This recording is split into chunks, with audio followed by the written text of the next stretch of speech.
The bullet wasn't meant for her. Lena Carter hit the pavement before she even heard the shot. Cold concrete, warm blood spreading beneath her ribs, and a stranger's face hovering above hers, handsome, terrifying, and refusing to let her die. But Dante Russo didn't call 911. He didn't ask questions. He just lifted her like she weighed nothing and carried her into the shadows of a world she didn't know existed. This is their story. A story of survival, betrayal, and the kind of choices that break you or remake you entirely. Stay until the end. Hit that like button. Drop a comment with your city so I can see how far this story travels. The cold hit first. Not the bullet, not the pain, just Chicago wind slicing through Lena's jacket like it had a personal grudge. She'd been standing outside Marcello's, one of those restaurants where the doorman wore nicer shoes than she'd ever owned, waiting for the next delivery ping on her phone. Third shift of the day. Rent was due Friday. Her brother's medication cost more than her car was worth. She needed every dollar. The muzzle flash came from across the street. She didn't see it, didn't hear it, not really. Just felt the punch. Hard, low, right side, just above her hip. Her knees buckled and she went down, phone clattering across the sidewalk, screen cracking against the curb. Her first thought, stupidly, was about the phone. How much a replacement would cost. Her second thought was that she couldn't breathe. The pavement was so cold. She could feel it through her jeans, through her skin, like the city itself was trying to pull the heat out of her. Above, the restaurant's gold-lit windows blurred. Voices somewhere, screaming, maybe. Or maybe that was just the wind. Then a shadow blocked out the light. Don't move. The voice was low, controlled, the kind of calm that came from seeing bad things happen and not flinching. A man crouched beside her, dark suit, expensive, face all sharp angles and colder eyes. He pressed something against her side, his hand, she realized, and the pressure made her gasp. Ambulance, she managed. Her mouth tasted like copper. Call. No. What? He wasn't looking at her. His gaze swept the street, methodical, like he was cataloging threats. Can you stand? I've been shot. I know. Can you stand? This was insane. She tried to push his hand away, but her arm wouldn't cooperate. Everything felt distant, like she was watching herself from underwater. Who are you? Someone who's keeping you alive. He slid one arm under her shoulders, the other beneath her knees. This is going to hurt. It did. He lifted her, and the world went white for a second, pain searing through her side like someone had shoved a hot poker between her ribs. She heard herself make a sound, half scream, half gasp, and his grip tightened. Breathe, he said. Stay with me. She didn't have a choice. He was already moving, carrying her toward Marcello's entrance. The doorman, some kid barely out of college, stood frozen, face pale. Mr. Russo, should I call? Get inside, Russo said. Not loud. Didn't have to be. The doorman jumped aside like he'd been shoved. Lena's vision swam. Warm lighting, white tablecloths, the smell of garlic and wine, faces turning toward them. A woman in pearls gasped. A waiter dropped a tray. Kitchen, Russo said to someone, now. They moved through the dining room like a knife through water, people parting, staring, nobody stopping them. Lena tried to focus, but everything kept sliding. The ceiling tiles above. Russo's face, set and grim. The blood on his shirt. Her blood, she realized with a strange detachment. Why? Her tongue felt thick. Why aren't you calling an ambulance? Because whoever shot you is still out there. He shouldered through a swinging door into the kitchen. Stainless steel gleamed under fluorescent lights. A chef looked up, started to protest, then saw Russo's expression and backed away. And if they see an ambulance, they'll know they missed. Missed who? But even as she asked, she knew. The bullet's trajectory. The angle. She'd been standing right in front of the restaurant entrance, right in front of... They were aiming for you, she whispered. Russo laid her on a prep table, steel cold against her back. He grabbed a kitchen towel, pressed it against her wound. The pressure made her vision spark. Probably. Probably? Haven't had time to check the security footage. He glanced at someone behind her. Marco, clear the restaurant, everyone out. Tell them gas leak. Boss, the police will be interested in why someone opened fire on a Friday night in front of 40 witnesses, none of whom got a clean look at the shooter. Russo's hands moved with surprising gentleness, peeling back her jacket. Which means we have maybe 10 minutes before this place is crawling with cops and reporters. So move. Footsteps retreated. Voices rose from the dining room. Confusion, protest. The sharp authority of staff herding customers toward the exits. Lena tried to sit up. Failed. This is crazy. I need a hospital. You need to not bleed out in the next 5 minutes, and I can handle that here. He pulled her shirt up, exposing the wound. His jaw tightened fractionally. Through and through, messy but manageable. You a doctor? No. Then how? I've seen enough bullet wounds to know which ones kill you. He reached for something on a nearby counter. She couldn't see what. This is going to hurt worse than getting shot. She wanted to laugh. Nothing could hurt worse than this. Then he poured something over the wound, alcohol, antiseptic, liquid fire, and she learned she was wrong. Her scream echoed off the kitchen tiles. I know, I know. His voice stayed level, but something in it shifted, went softer. Breathe through it. 3 seconds, 2. Done. The pain crested, broke, settled into a savage throb. Tears ran down her temples into her hair. Above her, the fluorescent lights formed halos, too bright, burning into her retinas. Russo worked quickly, gauze, pressure. His hands were steady, efficient, like he'd done this before. Probably had. She didn't want to think about what kind of life prepared someone to field-dress gunshot wounds in restaurant kitchens. What's your name, Oshas? He asked. Lena. It came out shaky. Lena Carter. Lena, look at me. She did. His eyes were dark, unreadable. You're not going to die, understand? The bullet went through clean, missed everything important. You'll hurt like hell for a few weeks, but you're going to be fine. You can't know that. I do. He taped the gauze down, pulled her shirt back over the dressing. Can you tell me what you remember before the shot? She tried to think past the pain. I was waiting for a delivery order, just standing there. See anyone watching you? It's Chicago. Everyone's watching everyone. Anyone specific, anyone who stood out. She closed her eyes. The street, car headlights, a couple arguing near the corner, taxis blurring past. Nothing unusual. Nothing... Wait. There was a guy, she said slowly, across the street, leaning against a black car. I noticed because he wasn't moving. Everyone else was walking, hurrying, cold out. But he just stood there. What did he look like? Tall, dark jacket, couldn't see his face. She paused. But when a car passed, the headlights hit his hand. He had a tattoo on the back of his wrist. Russo went very still. What kind of tattoo? A chess piece, I think. Dark ink? Rook, maybe? The castle one? She opened her eyes, found him staring at her with an intensity that made her skin prickle. Why? You know him? He didn't answer. Instead, he pulled out his phone, dialed. Someone picked up on the first ring. It's me, Russo said. We have a problem. Rook's back in Chicago. The voice on the other end said something sharp. Russo's expression didn't change, but his knuckles went white around the phone. Marcello's. 10 minutes ago. He listened. No, missed me. Hit a bystander. His eyes flicked to Lena. She saw the tattoo. More talking. Russo's jaw tightened. I don't care what Victor thinks. Rook doesn't miss by accident. He stood pacing to the window, keeping his voice low. He wanted me to know he's here. Wanted me rattled. Lena's head swam. Rook. Victor. Names that sounded pulled from a thriller novel, not her actual life.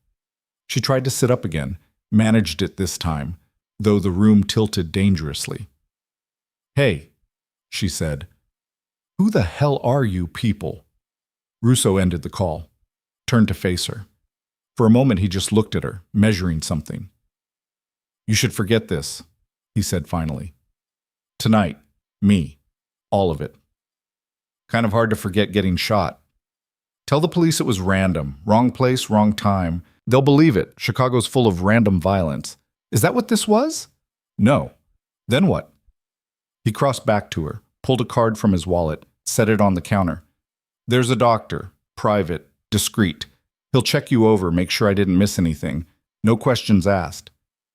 I don't want your shady doctor. I want to know why someone just tried to kill you and shot me instead. You don't. Actually, I really do, seeing as I'm the one bleeding. Russo exhaled slowly. You seem smart, Lena Carter. Smart enough to know that some questions don't have good answers. Only dangerous ones. Try me. No. I could go to the police. You could. He didn't sound worried. Tell them a mysterious man in a suit dragged you into a restaurant and played field medic. Tell them about the tattoo. They'll take your statement, file a report, and absolutely nothing will happen. Because Rook doesn't exist in any database. Because the kind of people I'm dealing with don't leave evidence. The kind of people. Lena laughed, brittle. You mean criminals. I mean survivors. That's a nice way to say it. His expression hardened. You want the truth? Fine. Yes. I run things the police don't like. I make money the IRS doesn't approve of. And I have enemies. Real ones. The kind who hire professionals to put bullets in me. Tonight you got caught in the middle of something that has nothing to do with you. I'm sorry about that, genuinely. But if you're smart, you'll take the card, see the doctor, and forget this happened. Lena stared at him. He wasn't lying. She could see that much. Whatever else he was, he believed every word he'd just said. What if I can't? She asked quietly. Forget, I mean. Then you're in more danger than you realize. The kitchen door swung open.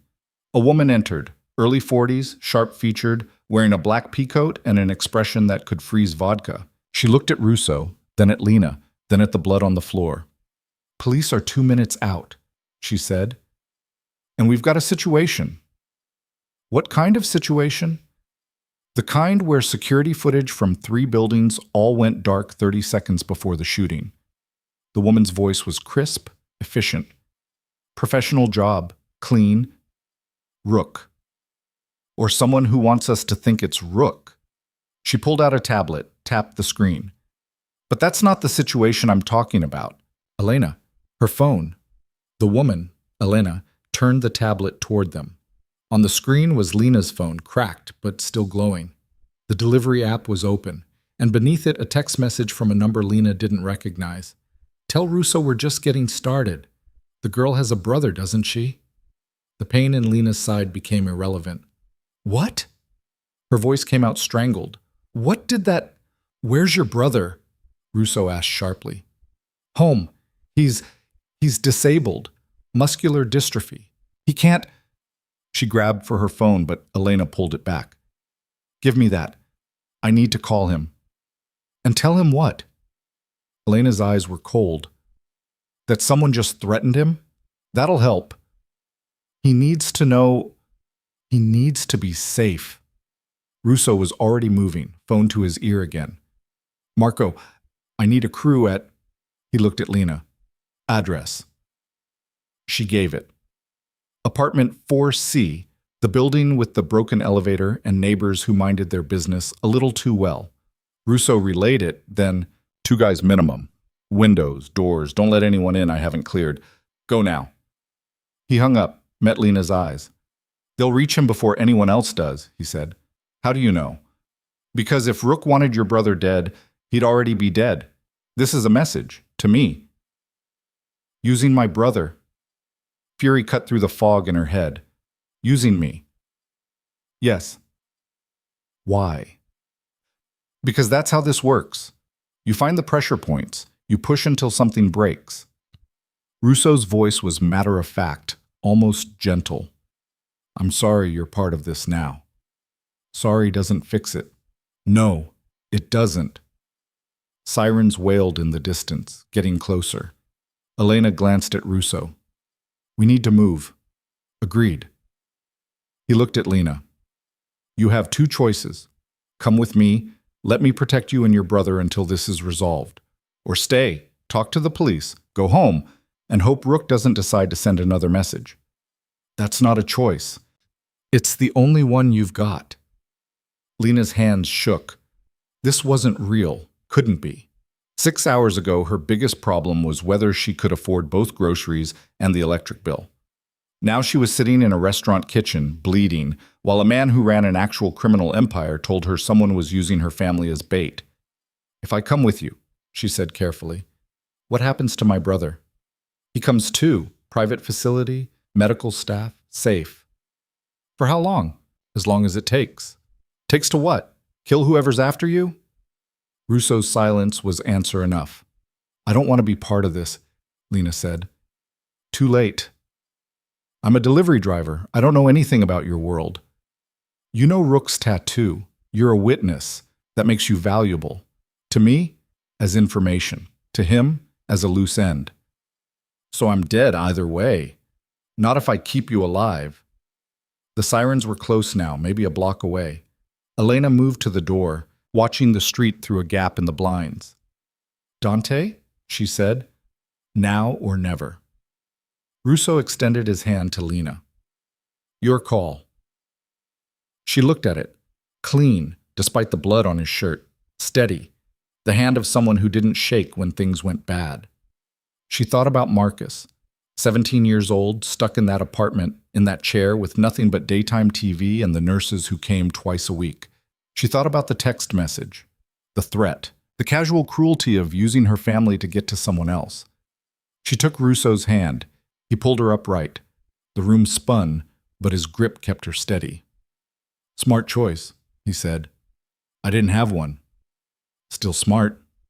They moved through the kitchen, Elena leading, Russo keeping Lena on her feet. The back exit opened into an alley where a black SUV waited, engine running. The driver, young, Latino, trying hard to look calm, jumped out to open the rear door. "Hospital?" he asked. "Penthouse," Russo said. "Fast but careful. No attention." "Got it, boss." They climbed in. The leather seats were cold. Elena took the front passenger seat, pulled out a laptop, started typing. Russo sat beside Lena, pulled a first aid kit from under the seat, checked her dressing. "You're still bleeding," he said. "Feels like it." "We'll be there in 10 minutes. Doctor's meeting us." The SUV pulled out, smooth and quick. Through the tinted windows, Lena saw the restaurant receding. Police cars pulling up, lights painting the street red and blue. A small crowd had gathered. Someone was filming on their phone. Her phone. "My stuff," she said. "My phone, my bag. Already handled." Elena didn't look up from the laptop. "Your bag's in the trunk. Phone's being cleaned. We'll get you a replacement." "I can't afford—" "You're not paying." "I don't want your money." "Then consider it compensation for being shot." Elena's voice was dry. Seemed fair. Lena slumped back against the seat. The adrenaline was wearing off, leaving behind exhaustion and a pain that seemed to be spreading, radiating out from her side like cracks in ice. "Where's Marcus?" she asked. Russo checked his phone. "My guy's just arrived. He's fine. Confused, but fine. He'll be scared. They'll explain, carefully. He doesn't trust strangers. He will once he understands what's happening. You can't just take him." "Lena." Russo's voice cut through her rising panic. "I'm not taking him. I'm keeping him safe. There's a difference." "Is there?" "Yes. Because when this is over, you both walk away. Free. Unharmed." "You can promise that?" He met her eyes. "I never promise what I can't deliver." The SUV turned onto Lakeshore Drive, skyline glittering to their left, the black expanse of Lake Michigan to their right. Lena had lived in Chicago her whole life, but suddenly it felt alien. A different city, one with hidden layers she'd never noticed. "Who's Rook?" she asked. Elena and Russo exchanged glances. The driver's eyes flicked to the rearview mirror. "An old problem," Russo said finally. "That's not an answer. It's the only one you're getting tonight." "Why is he after you?" "Long story. We've got 10 minutes. Russo almost smiled. Almost. "You don't give up, do you?" Giving up doesn't pay rent. Fair. He leaned back, considering. Rook was a fixer. Someone powerful people call when they need a problem to disappear. Permanently. 5 years ago, he was hired to take out a rival family's leadership. Supposed to be clean, professional. Instead, he burned down a restaurant with 18 people inside. Women, children. Didn't care. Lena's stomach turned. And you? What? You stopped him? I testified against the people who hired him. Put 3 of them away for life. Rook disappeared after that. Rumor was he left the country. Guess the rumors were wrong. So this is revenge. Or a job. Someone might have hired him to come after me. Who? That's what I need to find out. Elena spoke without looking up. Security footage from your brother's building shows no activity. Hallway cameras clear. Good. Keep monitoring. Already AM. The SUV slowed, turned into an underground garage. Concrete pillars, dim lighting, rows of expensive cars gleaming in the shadows. They pulled into a reserved spot near an elevator. Penthouse level, Russo said to the driver. Wait here. Anyone asks, you're on break. Yes, sir. They got out. Russo helped Lena to the elevator, hit the button marked PH. The doors closed and they rose smoothly, no sound but the faint hum of machinery. Lena swayed. Russo caught her elbow.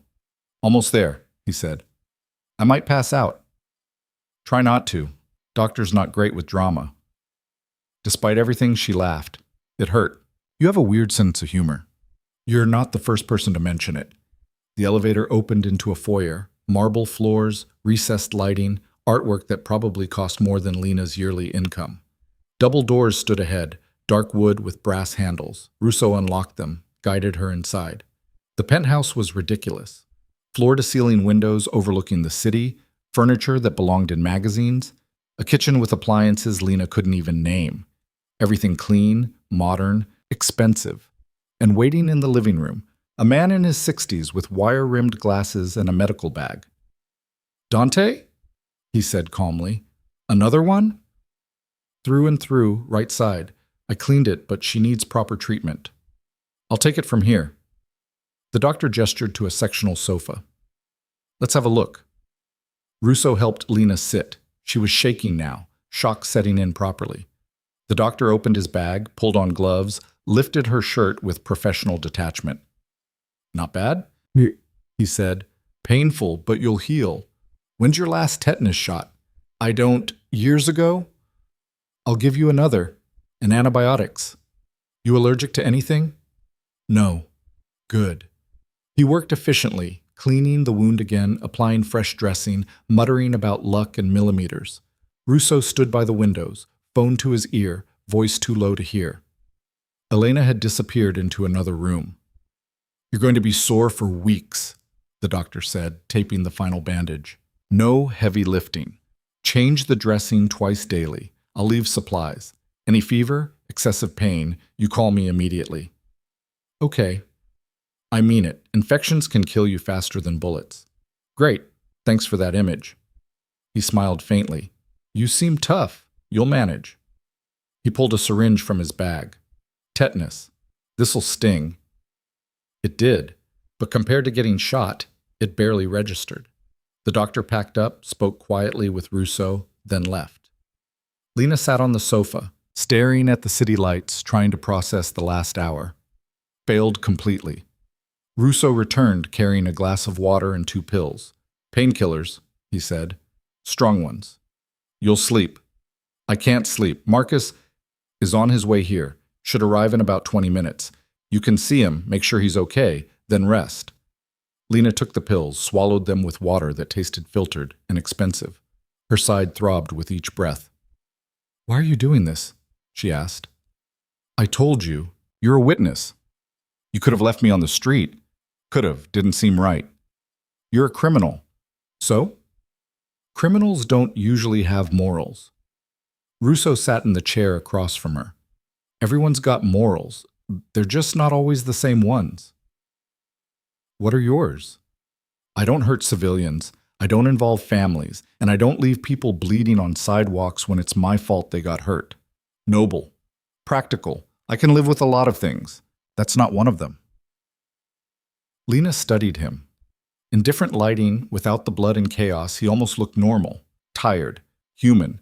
Then she caught the way his eyes tracked movement in the window's reflection, the tension in his shoulders, the phone within constant reach. Not normal, just good at faking it. What happens now? She asked. Now we wait. I've got people tracking Rook, people protecting your brother, people trying to figure out who hired him and why. And if you don't find out, we will. You sound sure. I am. Rook's good, but he's not invisible. He'll make a move. When he does, we'll be ready. Then what? Then I deal with him. Deal with him how? Russo's expression didn't change. However's necessary. The pills were starting to work. Lena's edges went soft, pain dulling to a manageable ache.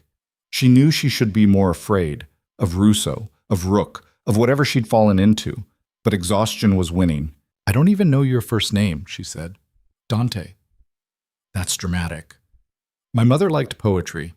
Mine liked irony. Name me Lena. Light, then stuck me in the darkest apartment in Chicago. Could be worse. How?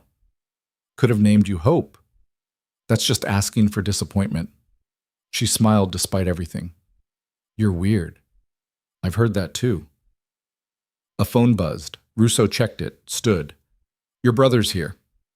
Lena tried to stand, but her legs weren't cooperating. Russo offered his hand again.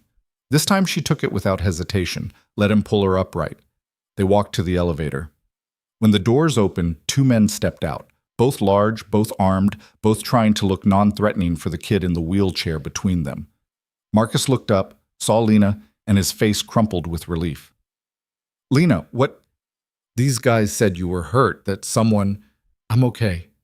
She crossed to him, knelt despite the screaming protest from her side, took his hands. I'm okay. It's complicated, but I'm fine. You're bleeding through your shirt. Just a little. Lena. Marcus. She squeezed his hands. Trust me. We're safe here. This is... She glanced back at Russo. He's helping us. Marcus looked past her, taking in Russo, the penthouse, the armed men. What the hell did you get into? Wrong place, wrong time. That's not an explanation. It's all I've got right now. Russo dismissed the two men with a nod, moved to crouch beside Marcus's chair. I'm Dante Russo. Your sister witnessed something tonight that put her in danger, put you both in danger. Until that's resolved, you're staying here, safe, protected. Marcus stared at him. You're serious? Completely. And if we say no? Then you're risking your lives on the hope that the people after me don't consider you leverage. Marcus processed this. Despite his condition, despite being 17, he'd always been sharp. Had to be, growing up the way they did. How long? He asked. Days? Maybe a week? I've got school, appointments. We'll handle it. I need my medication, specific doses, timing matters. We brought everything from your apartment. Nurse will be here tomorrow to coordinate your care. Marcus looked at Lena. She nodded. They'd learned young not to trust easily, but also when they didn't have options. Okay, Marcus said quietly. Okay. Russo stood. I'll show you your rooms, both connected, private bathroom, anything you need, just ask. He led them down a hallway to a suite that was bigger than their entire apartment. 2 bedrooms with a shared living space. Wide windows, soft carpets, a TV roughly the size of a billboard.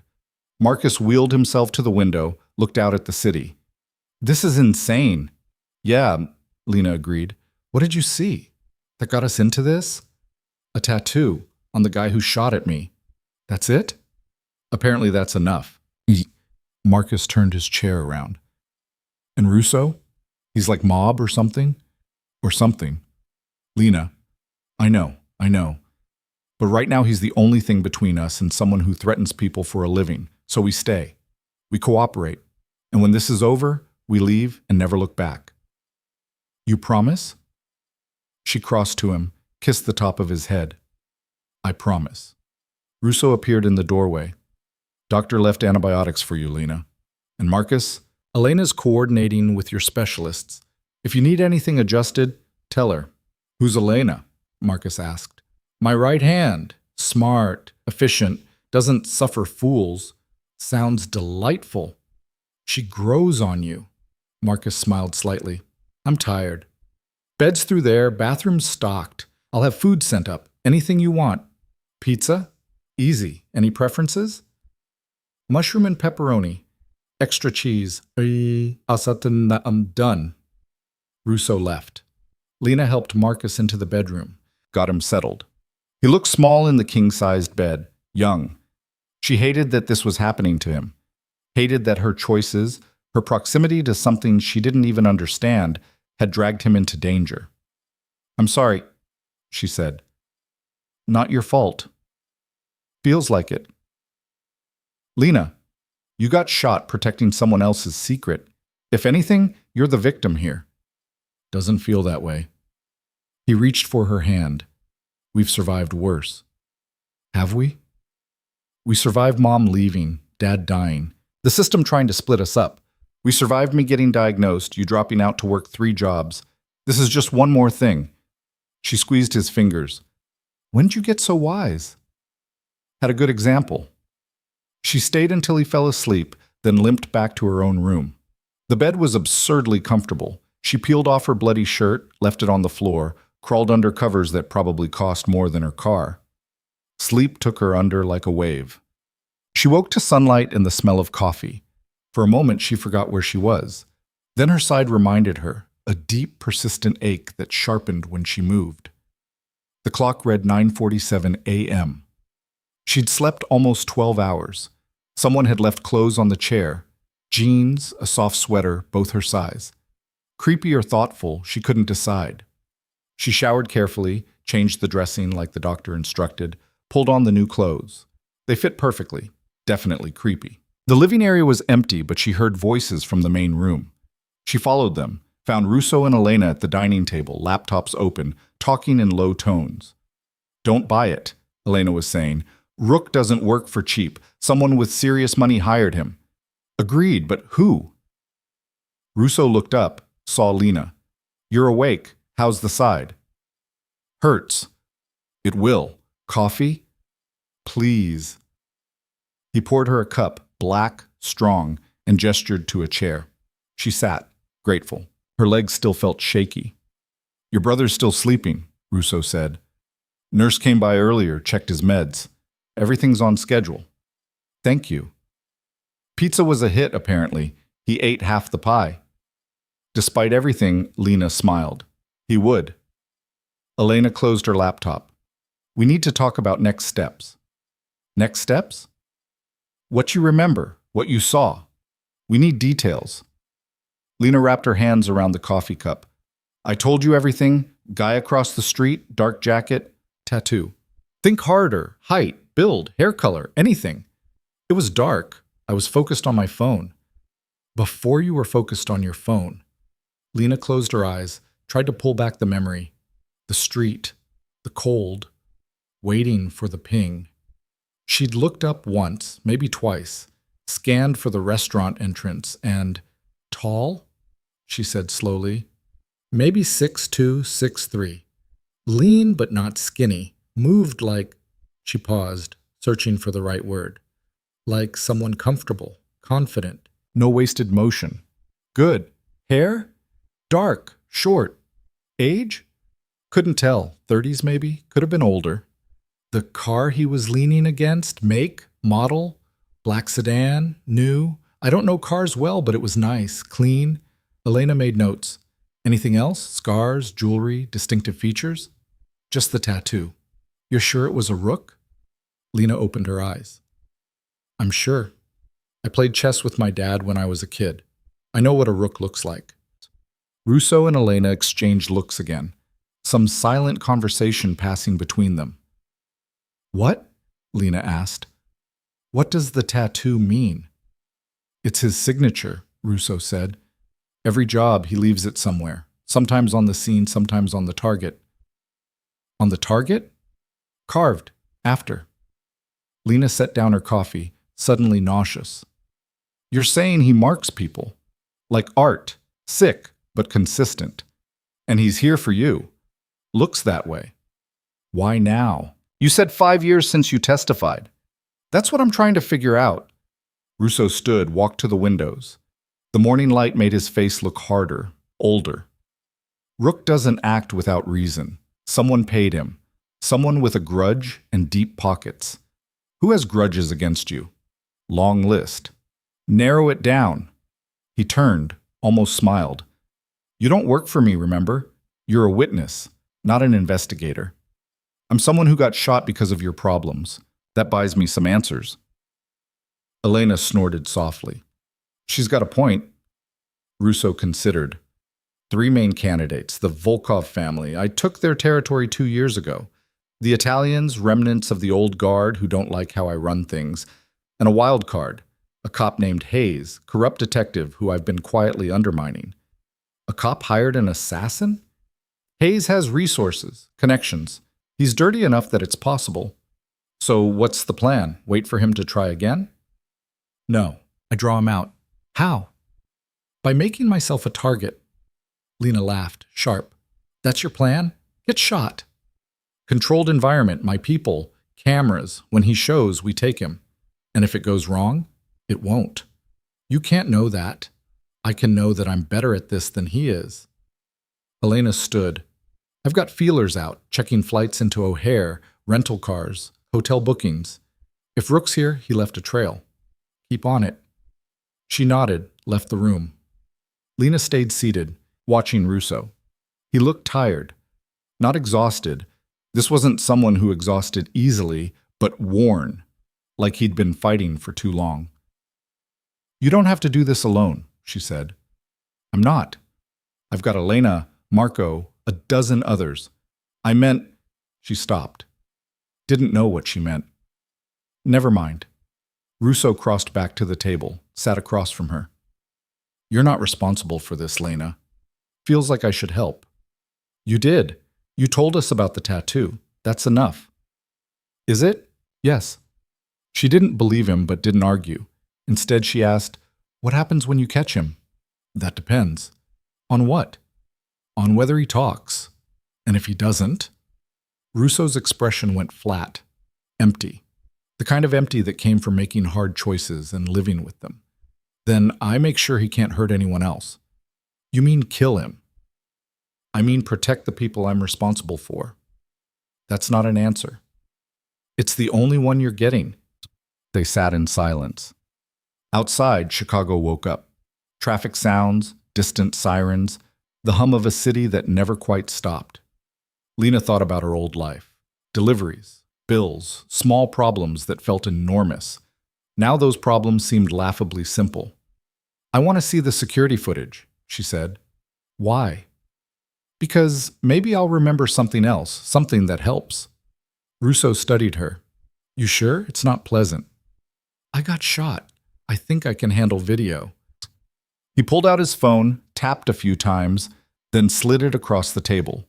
The footage was grainy, black and white, time-stamped 10:47 p.m. Lena watched herself standing outside Marcello's, phone in hand, casual, unsuspecting. Then the angle shifted, another camera, across the street, the black sedan, and leaning against it, exactly as she'd described, a figure. The camera zoomed, not far, but enough. She could see him better now, tall, lean, dark jacket, face partially obscured by shadows, but she paused the video. Can you enhance this? Already tried. Resolution's too poor. But there, she pointed, right there, when the car passes. The light hits his face, just for a second. Russo took the phone, replayed the moment frame by frame. The headlights swept across the figure's face. For just an instant, features resolved. Sharp cheekbones, thin lips, and eyes that even in grainy footage looked cold, empty. You recognize him? Lena asked. No, but I know the look. What look? Someone who doesn't feel much, kills like it's a job. Because it is. Lena shivered. How do you fight someone like that? Carefully. Russo pocketed the phone.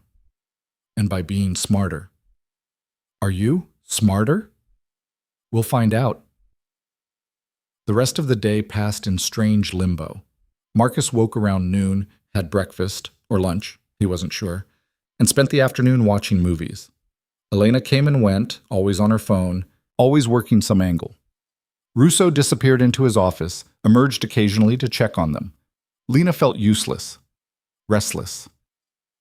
She paced the penthouse until her side protested, then sat by the windows and watched the city. Normal people down there, living normal lives. No bullets, no threats, no assassins with chest piece tattoos. She envied them. Evening came. Dinner was delivered, Thai food that Marcus inhaled and Lena picked at. Too much adrenaline, not enough appetite. Russo joined them, ate in silence. Marcus tried to make conversation, asked about the building, the security, whether there was a gym. Russo answered patiently, didn't push. Lena appreciated that. He could have been intimidating, could have used his power to scare or control. Instead, he was just present, calm. It made trusting him easier, and that worried her. After dinner, Marcus retreated to his room to game. Lena stayed in the living area, staring at nothing. "You okay?" Russo asked. "Define okay." "Fair." He sat beside her, not close, respecting space. "This is a lot." Understatement. "You holding up? Do I have a choice?" "Always, even if they're all bad choices." She looked at him. "How do you live like this?" "Like what?" "Looking over your shoulder, never knowing who's coming for you." "You get used to it. Do you?" He paused. "No, not really." "Then why do it?"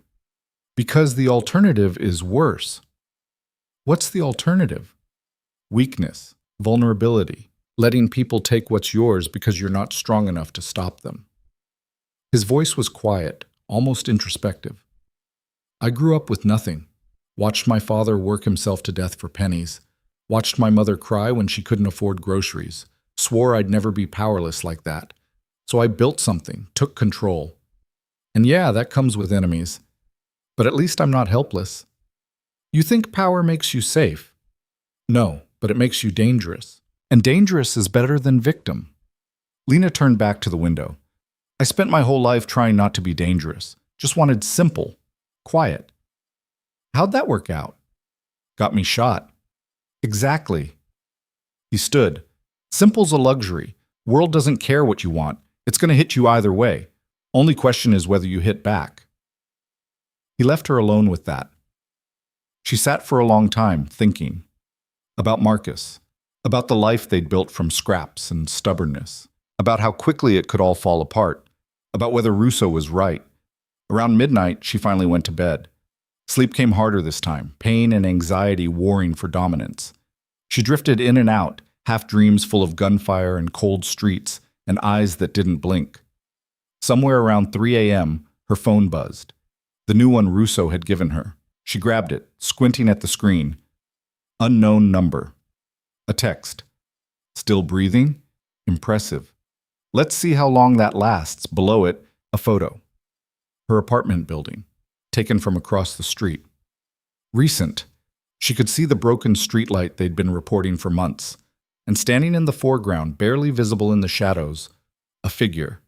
Tall, lean, watching. Lena's hands shook. She was out of bed before she consciously decided to move, limping down the hallway to Russo's office. Light showed under the door. She knocked. "Dante? Come in." She pushed through. He was at his desk, paperwork spread out, looking like he hadn't slept at all. He saw her face. "What happened?" She showed him the phone. His expression went hard.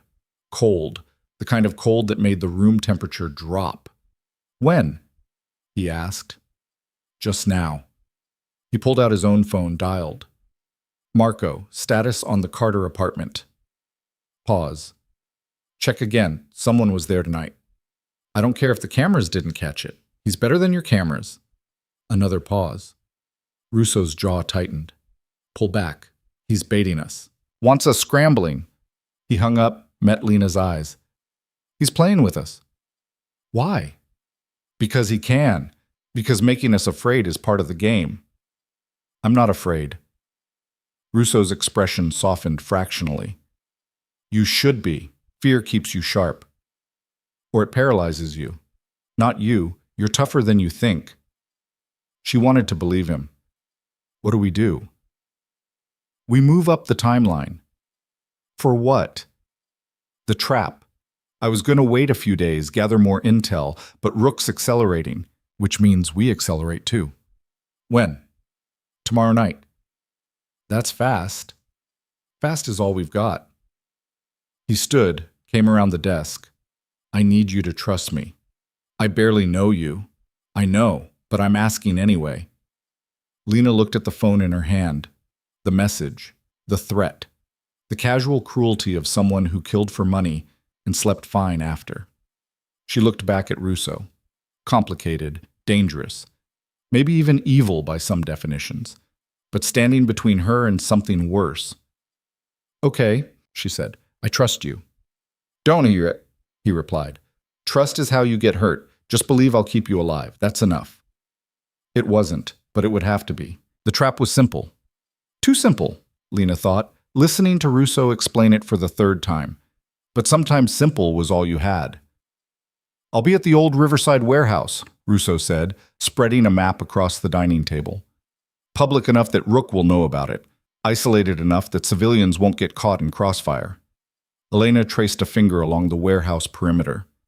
We'll have teams here, here, and here. Rooftop coverage. Street exits blocked.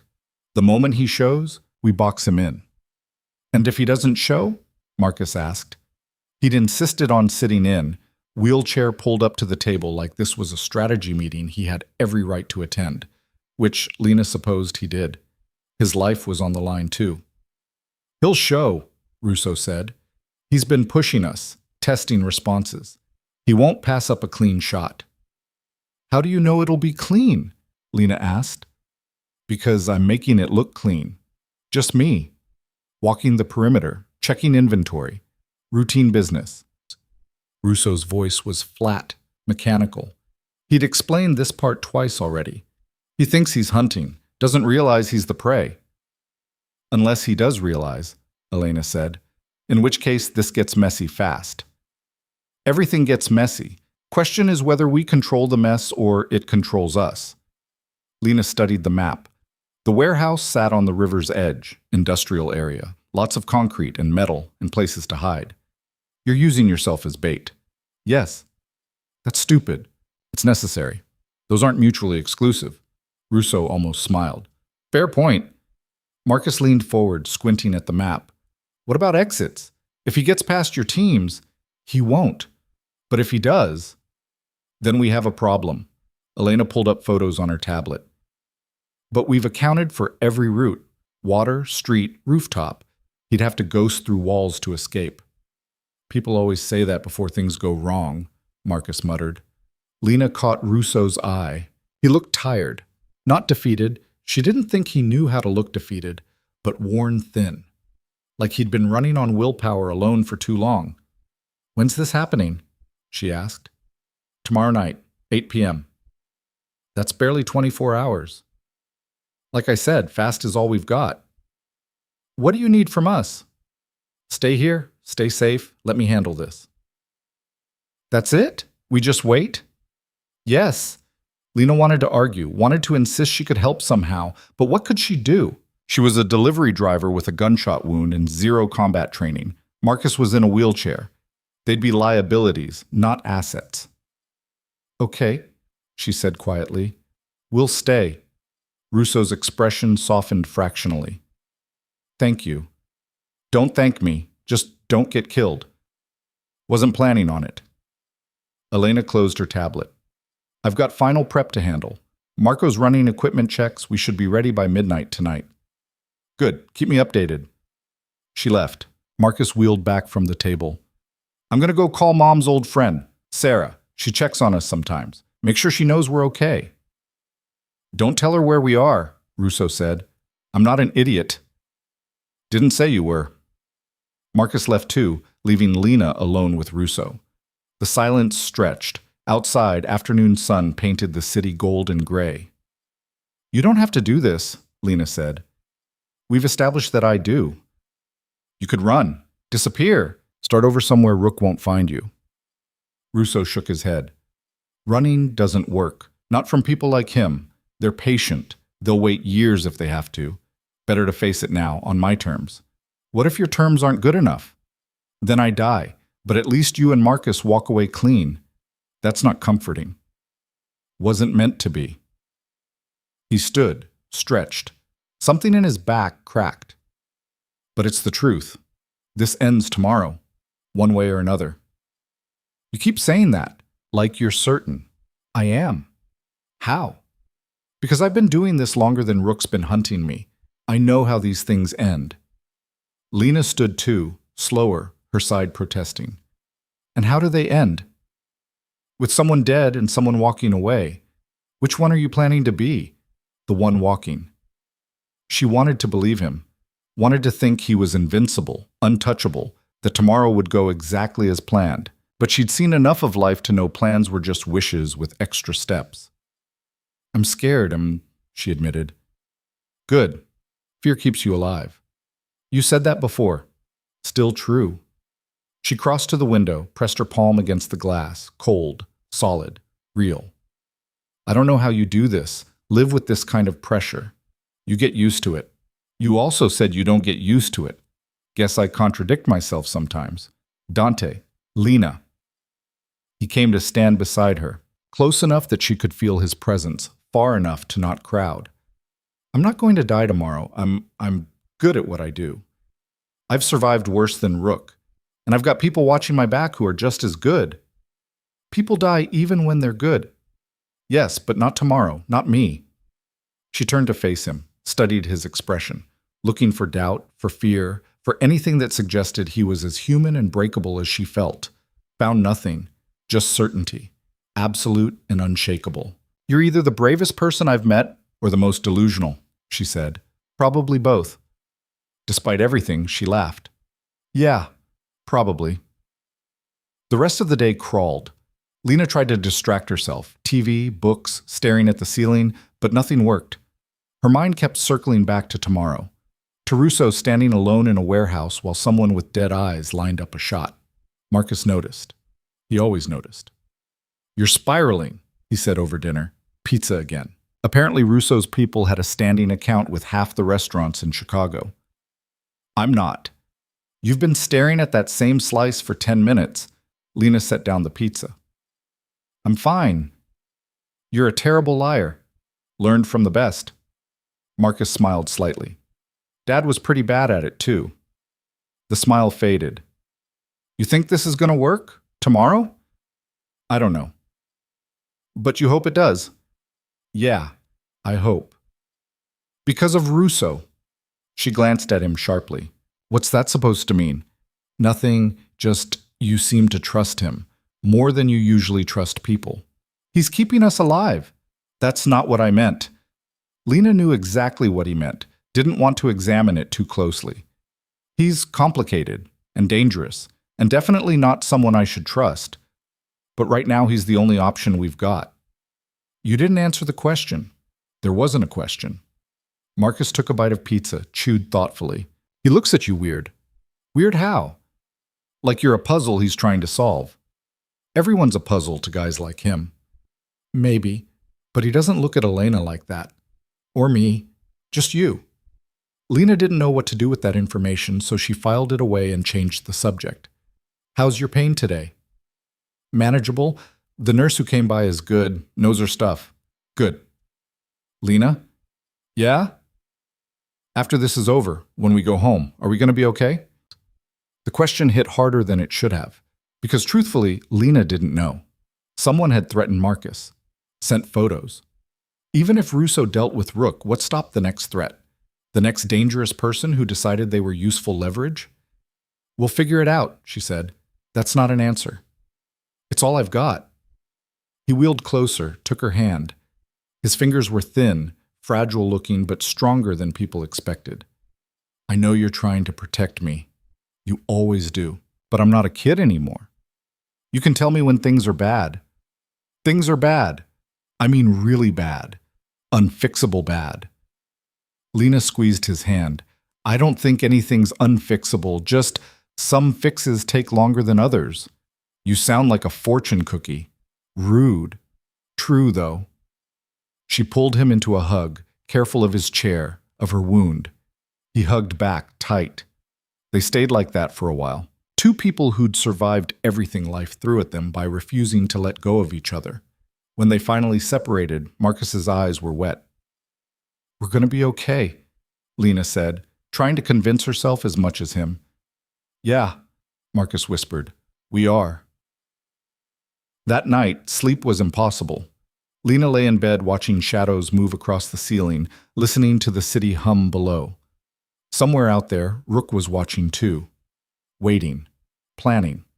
Around 2 a.m., she gave up, pulled on a robe, padded out to the living area. Found Russo at the dining table, laptop open, schematics of the warehouse glowing on the screen. Can't sleep? He asked without looking up. Apparently not. You? Sleep's overrated, said every exhausted person ever. He glanced at her, almost smiled. Fair. She poured herself water from the kitchen, came back to stand behind him. The schematics were detailed, entry points, exit routes, sight lines, all marked in different colors. You've done this before, she said. Set traps? Once or twice. And? Usually works, sometimes doesn't. He zoomed in on the rooftop access. That's why we planned for both. Contingencies. Lots of them. Lena circled the table, sat across from him. Can I ask you something? Depends what. Why'd you really help me? That first night. You could have walked away. Let me bleed. Blamed it on random violence, like you said. Russo leaned back, considered. Honest answer? Preferably. Don't know. He rubbed his eyes, looked older suddenly. More human. Instinct, maybe. You were there because of me. Seemed wrong to leave you. Most criminals don't think that way. I'm not most criminals. No, you're worse. Probably. But also better. He looked at her, really looked, like he was trying to figure out if she meant it. That doesn't make sense. Neither do you. Also fair. They sat in comfortable silence. Lena sipped her water. Russo went back to his schematics, making small adjustments, muttering to himself. Dante? Yeah? Don't die tomorrow. He stopped typing, met her eyes. Wasn't planning on it. Plans change. Not this one. Promise me. Lena, promise. Something shifted in his expression, softened. Okay, I promise. She didn't believe him, but hearing it helped anyway. Morning came too fast. Lena woke to pale sunlight and the smell of coffee. Someone, probably Elena, had left breakfast on the counter. Bagels, fruit, juice. She ate without tasting, showered mechanically, dressed in clothes that still felt too nice to be hers. Marcus was already awake, planted in front of the TV watching some cooking show. He looked calm, too calm. You okay? Lena asked. Fine. Marcus, I'm fine, Lena. Stop asking. She sat beside him. On screen, someone was making pasta from scratch. It looked exhausting. Tonight's going to be weird, she said. Everything's been weird. Weirder than usual. That's saying something. They watched in silence. The chef explained the importance of semolina flour. Marcus looked fascinated. Lena felt nothing but a low-level anxiety that wouldn't quit. Around noon, Russo emerged from his office looking like he'd actually slept. Probably hadn't, but he wore it well. Everything's set, he told them. Teams are positioning now. Equipment's checked. We're ready. That fast? Lena asked. Told you. Fast is all we've got. Elena appeared behind him, phone to her ear, nodding at whatever she was hearing. She hung up, looked at Russo. Perimeter's clear. No sign of movement yet. He'll wait until tonight. Darkness gives him cover. Gives us cover too. That's the idea. Lena stood. What do we do? You stay here, both of you. Marco's downstairs with 2 others. This place is locked down tight. And you? I leave at 7. Get to the warehouse. Make it look routine. Russo checked his watch. 5 hours. 5 hours felt like both an eternity and no time at all. The afternoon passed in slow agony. Russo disappeared again, presumably to finalize details. Elena came and went, always moving, always working. Marcus watched more TV. Lena paced until her side hurt, then sat until restlessness drove her up again. Around 6, Russo reappeared, changed clothes. Dark jeans, black jacket, nothing flashy. He looked like a regular person, which Lena knew was the point. Blend in. Don't stand out. "I'm heading down," he said. "Marco knows to call you if anything changes." "Okay." He paused, looked at her, then at Marcus. "When this is over, we'll talk about next steps. Getting you home safe, making sure you stay that way." "Just come back first," Lena said. "That's the plan." He left. The elevator doors closed behind him, and suddenly the penthouse felt too quiet, too empty. Marcus wheeled over to her. "He'll be fine." "You don't know that. Neither do you, so might as well assume the best." "Since when are you optimistic?" Since being pessimistic didn't help anything. Lena pulled him close, kissed the top of his head. "When did you get so smart?" "Always was. You just never noticed." 7 p.m. came and went. Elena texted updates. Russo arrived at warehouse, teams in position. No sign of target yet. 7:30, still nothing. 8 p.m. Russo doing perimeter check. Everything quiet. Too quiet, Lena thought. Rook was out there, watching. Why wasn't he moving? 8:15. Elena's text was shorter. Movement detected north side. Could be him. Lena's heart hammered. Marcus gripped the arms of his wheelchair, knuckles white.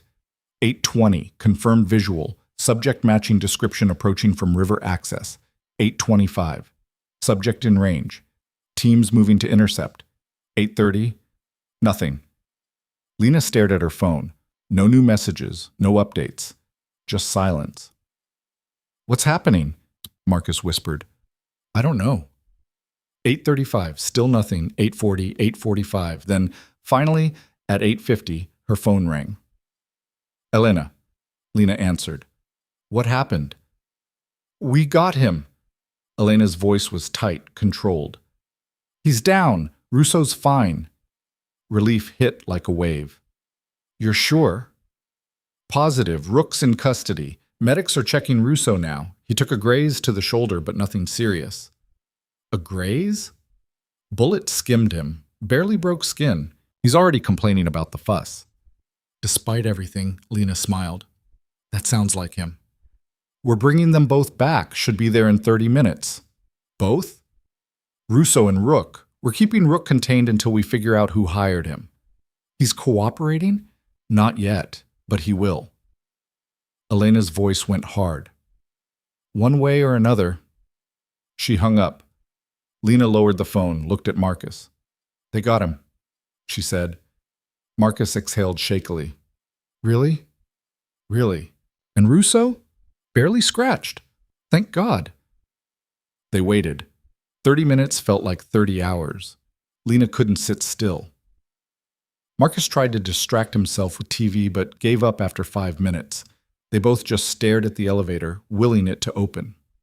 Finally, at 9:20, it did. Russo stepped out. Blood on his jacket. Not much, just a dark stain near his left shoulder. Elena behind him, phone still glued to her ear. And behind her, 2 large men flanking a third figure. Rook. He was smaller than Lena expected. Not short, but lean. Wiry. Dark hair, sharp features, and eyes that looked exactly like they had in the grainy security footage. Cold. Empty. Like looking into a well with no bottom. His hands were zip-tied behind his back. He wasn't struggling, wasn't even looking around, just stared straight ahead like none of this mattered. Russo saw Lena watching. "Don't engage with him." "Wasn't planning on it." "Good." The 2 men hauled Rook toward a room off the main hallway, not gently. He stumbled but didn't make a sound. The door closed behind them with a heavy click. Elena finished her call. "Building secure. No signs of backup or secondary teams. Looks like he was working alone." "Or his backup's smarter than we think," Russo said. "Always a possibility." Russo peeled off his jacket, wincing slightly. Beneath, his shirt was torn where the bullet had skimmed. Blood, but not much. The medic had been right. Barely a scratch. Lena crossed to him. You okay? Fine, told you I would be. You also got shot. Barely counts. Ah, still counts. Marcus wheeled over. What happens now? Now we talk to him, Elena said. Find out who's paying his bills. And if he doesn't talk? Lena asked.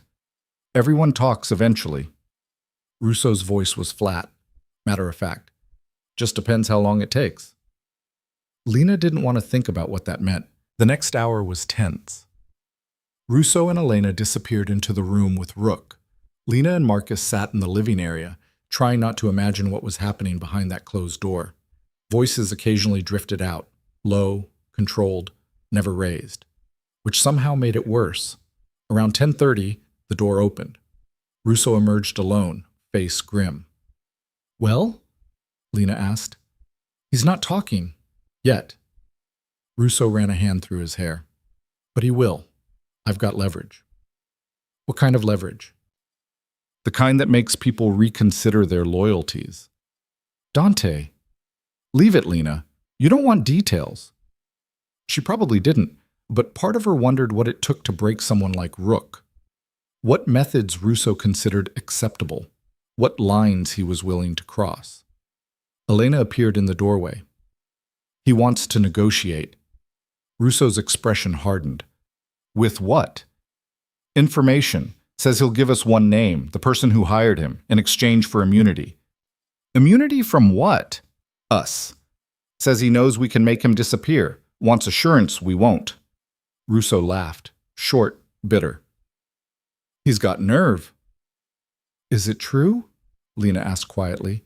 Can you make him disappear? Russo looked at her. Didn't answer, which was answer enough.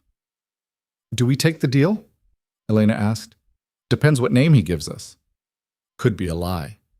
Could be. But if it's true, it ends this. And if it's not? Then we're back where we started. Elena nodded. I'll tell him we're considering it. She went back inside. Russo stayed in the hallway, staring at nothing. You're not going to take his deal, Lena said. Didn't say that. But you're thinking it. I'm thinking deals with people like Rook are worthless. He'll say whatever keeps him alive longest. Doesn't mean it's true. So what's the alternative? Keep pushing until he breaks, or until we find the information another way. How long will that take? Days? Maybe weeks. We don't have weeks. I know. Marcus wheeled closer. What if he's telling the truth? What if he does know who hired him? Then we get a name and nothing else. No proof. No way to verify. Just his word against whoever he's accusing. Better than nothing, Lena said. Is it? If the name is wrong, if he's covering for the real employer, we waste time chasing ghosts while the actual threat walks free. So you're gambling either way? Yes. Question is which gamble has better odds? The door opened again. This time Rook himself stepped out, flanked by the two guards. His hands were still zip-tied, but his expression was almost relaxed, like this was mildly inconvenient rather than life-threatening. He looked directly at Russo. I'll give you the name. One condition. I don't negotiate with you, Russo said. Then enjoy spending the next month trying to break me, by which time my employer will have moved on, covered their tracks. You'll have nothing. Or you're bluffing and have nothing to give. Rook smiled, thin, sharp. Try me. Russo stared at him. The air between them felt charged, dangerous. What's the condition? Russo asked finally. The girl hears it too. Everyone looked at Lena. She felt her stomach drop. What? You. Rook's empty eyes fixed on her. You're the reason I missed my shot. The reason I'm here instead of on a plane to Prague, so you get to know who put you in my crosshairs. I don't want... Lena doesn't need to be part of this, Russo cut in. Then no deal. Rook shrugged. Your choice. Lena's mind raced. This was a game to him, some sick way of exerting control even while captured. But if he really did have a name, if he could end this, fine, she said. I'll listen. Lena, Russo started. It's fine. Let him talk. Russo's jaw tightened, but he nodded. Say what you're going to say. Rook's smile widened fractionally. The person who hired me, who wanted you dead and didn't care who got caught in the crossfire. He paused for effect. Detective Raymond Hayes, Chicago PD, your old friend. Silence. Then Russo laughed. Actually laughed. Hayes, of course. You knew? Elena asked. Suspected. Didn't have proof. Russo's expression went cold. Now I do. You believe him? Lena asked. Unfortunately, yes. Hayes has motive. He's dirty enough. And he's stupid enough to hire Rook without considering the consequences. So what now? Now we bring Hayes in, have a conversation. You can't just kidnap a police detective. Russo looked at her like she'd said something adorable and naive. Watch me. Rook cleared his throat. About that immunity? You get to live, Russo said. That's your immunity. Be grateful. That wasn't the deal. There is no deal. You're here because I allow it. You talk because it's smarter than staying silent, but don't mistake that for leverage. Rook's expression flickered, just for a second. Fear, maybe? Or recognition that he'd miscalculated. Take him back, Russo told the guards. They hauled Rook away. He went without protest this time. When the door closed, Elena pulled out her phone. I'll locate Hayes. Shouldn't be hard. Do it quiet. I don't want him spooked. Understood. She left. Russo turned to Lena and Marcus. You two should sleep. This is going to take time. I'm not tired, Lena said. Didn't ask if you were tired, asked you to sleep. You're not my boss. No, but I'm trying to keep you alive, which means you need rest. Dante, Lena. His voice was gentle but firm. Please, let me handle this part. She wanted to argue, wanted to insist she stay involved, but exhaustion was winning and her side ached and Marcus looked ready to collapse. Fine, she said, but you wake me if anything changes. Deal. They retreated to their rooms. Marcus fell asleep almost immediately, his soft snoring audible through the connecting door. Lena lay awake, staring at the ceiling, thinking about Hayes. A cop. Someone who was supposed to protect people, instead hiring assassins and threatening innocent families. The world was uglier than she'd realized, or maybe she'd always known and just refused to see it. She must have dozed off because when she woke it was after 3 a.m. The penthouse was dark, quiet. She got up, padded to the living area. Russo sat by the windows, drink in hand, staring out at the city. He didn't turn when she approached. Can't sleep? He asked. Apparently not. You? Gave up trying. She sat beside him. Outside, Chicago glittered, beautiful and indifferent. Did you find Hayes? She asked. Elena's tracking him. Should have a location by morning. Then what? Then we have a conversation. Find out who else is involved. How deep this goes. And after that? After that, you and Marcus go home. This ends. Just like that. Just like that. Lena wanted to believe him. What about people like Hayes? There's always another one. Another threat. True, but that's my problem, not yours. Feels like it became my problem when I got shot. Temporary problem.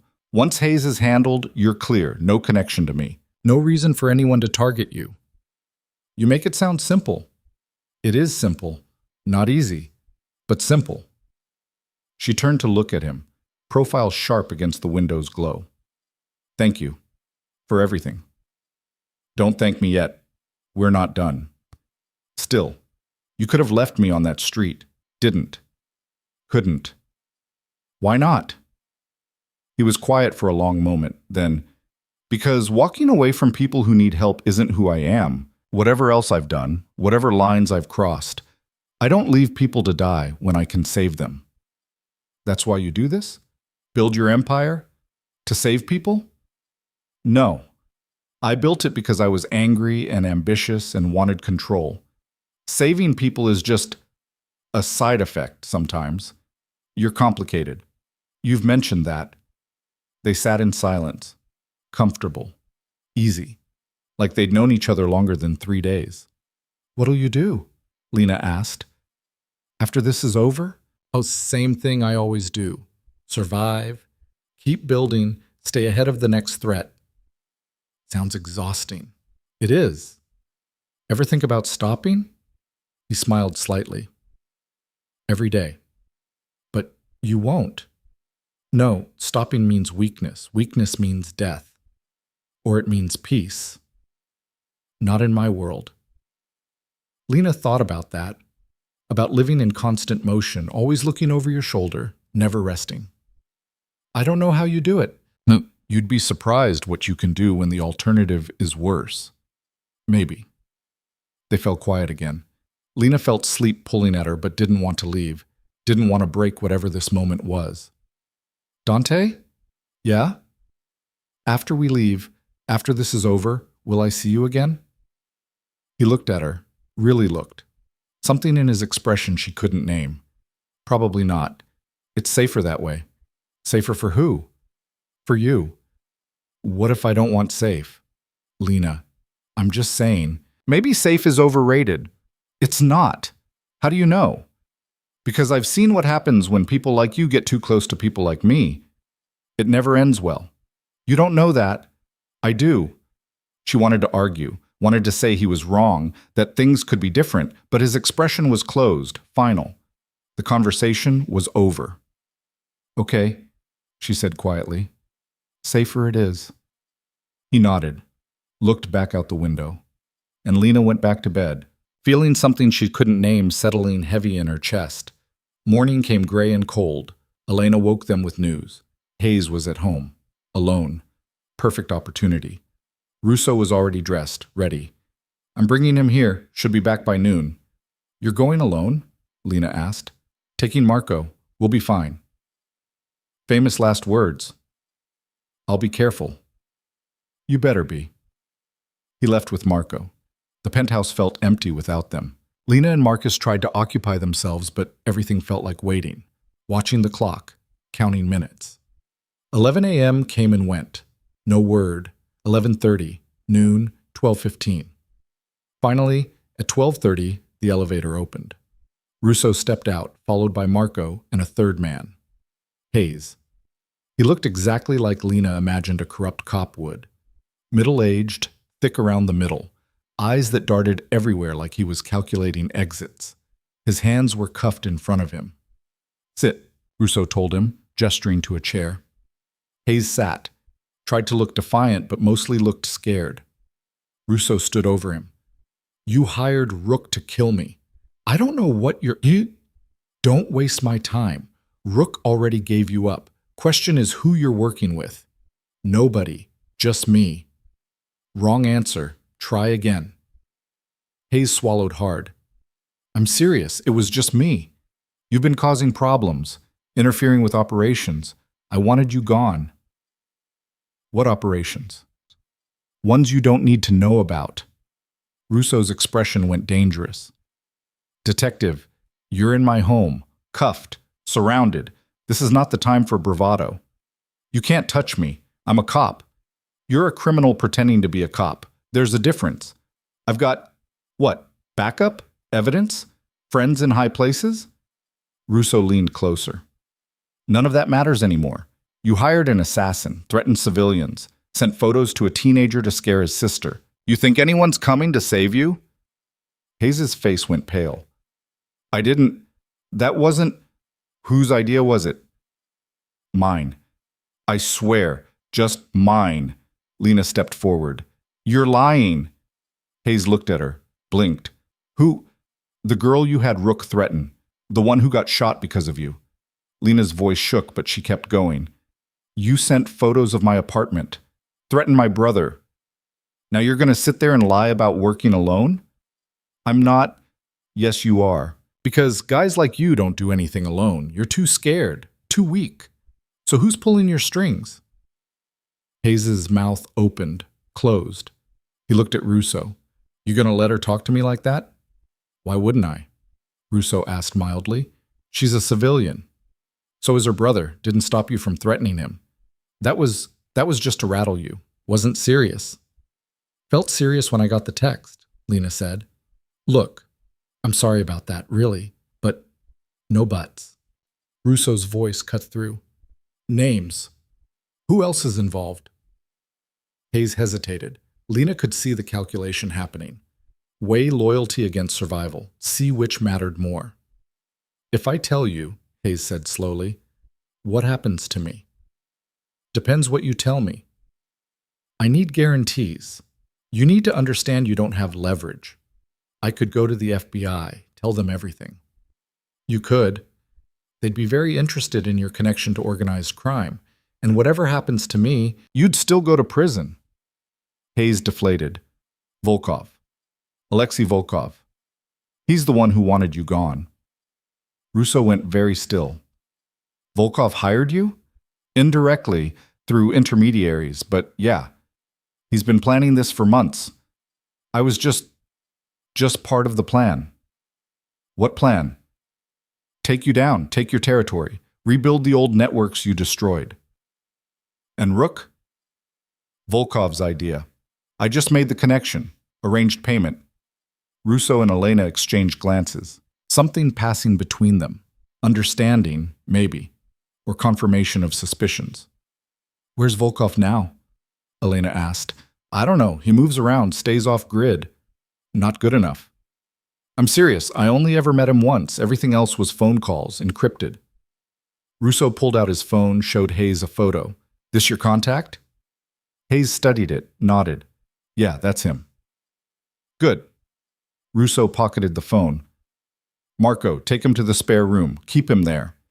Wait, you said if I cooperated.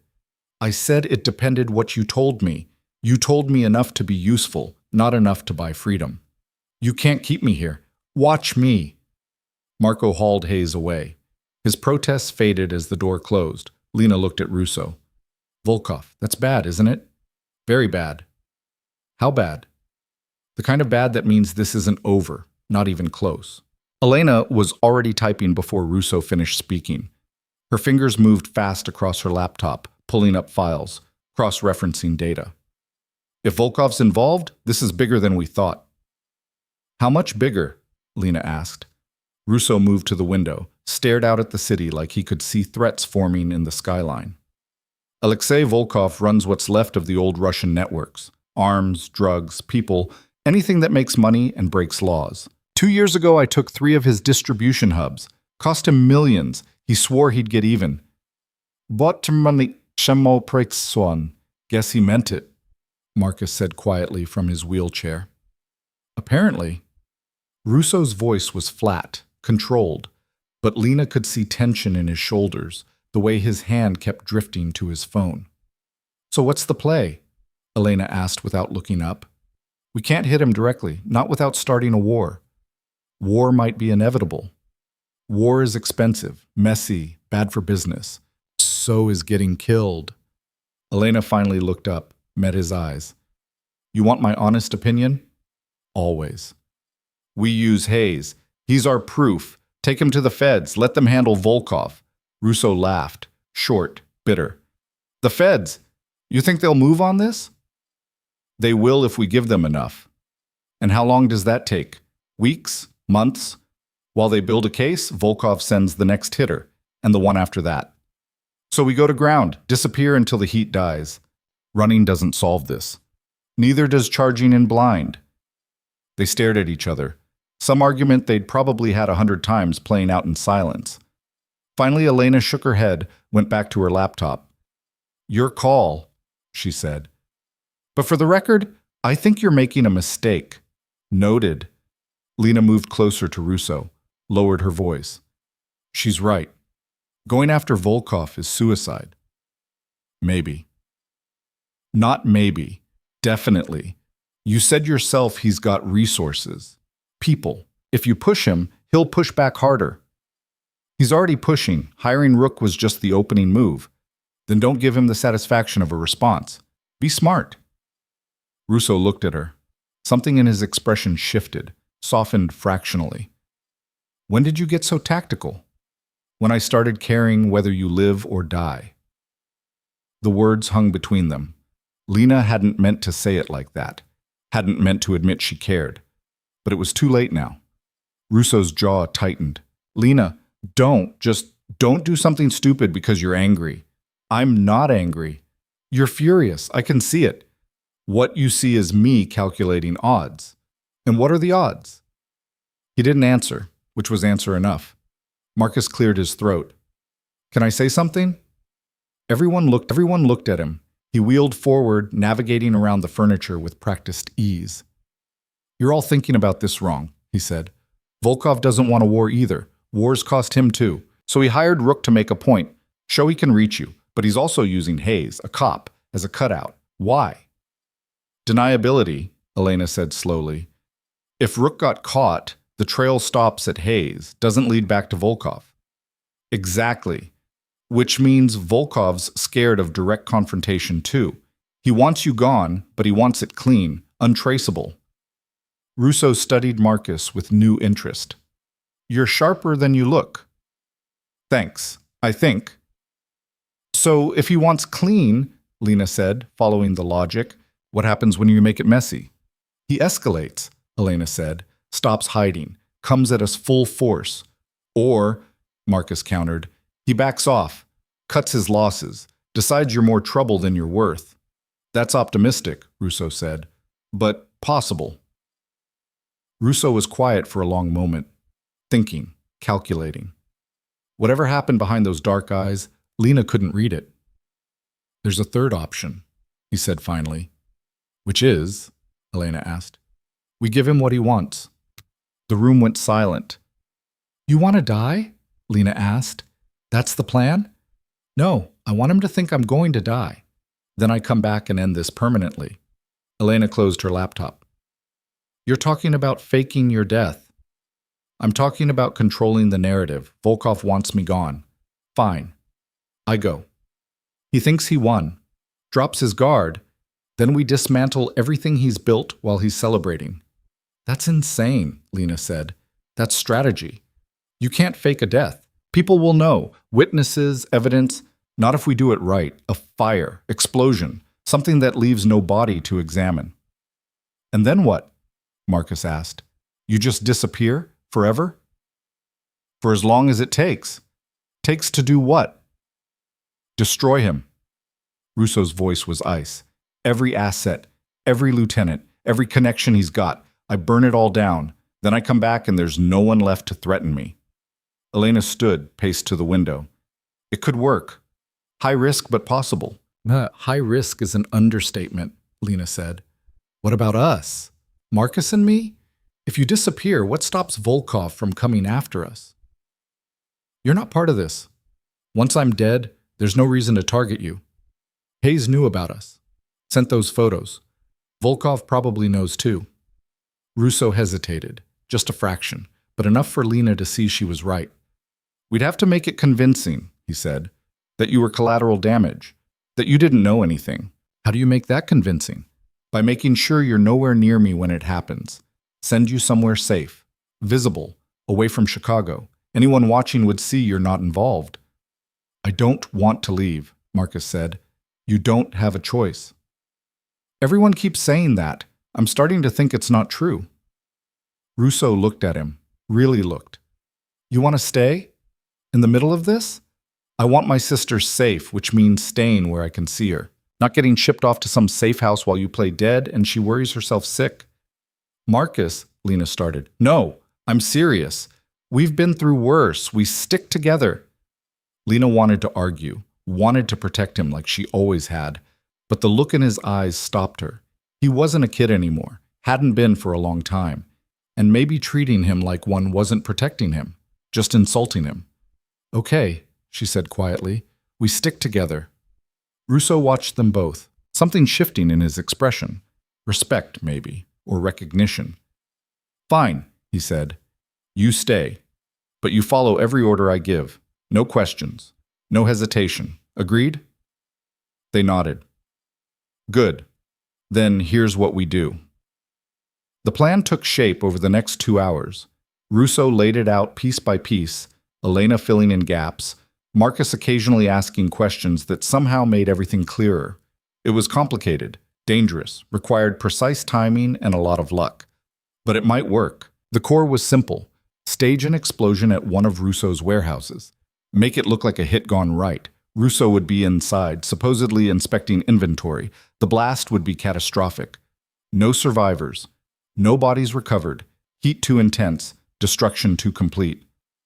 We'll need witnesses, Elena said. People who saw you go in. Marco and 2 others, loyal, trustworthy. And after, I'm Ghost. New identity, new location. I stay dead until Volkov's network is dismantled. How long will that take? Months. Maybe a year. Lena's stomach dropped. A year. Of Russo being gone. Of living in uncertainty, wondering if he was alive, if the plan worked, if Volkov discovered the truth. What about Hayes? She asked.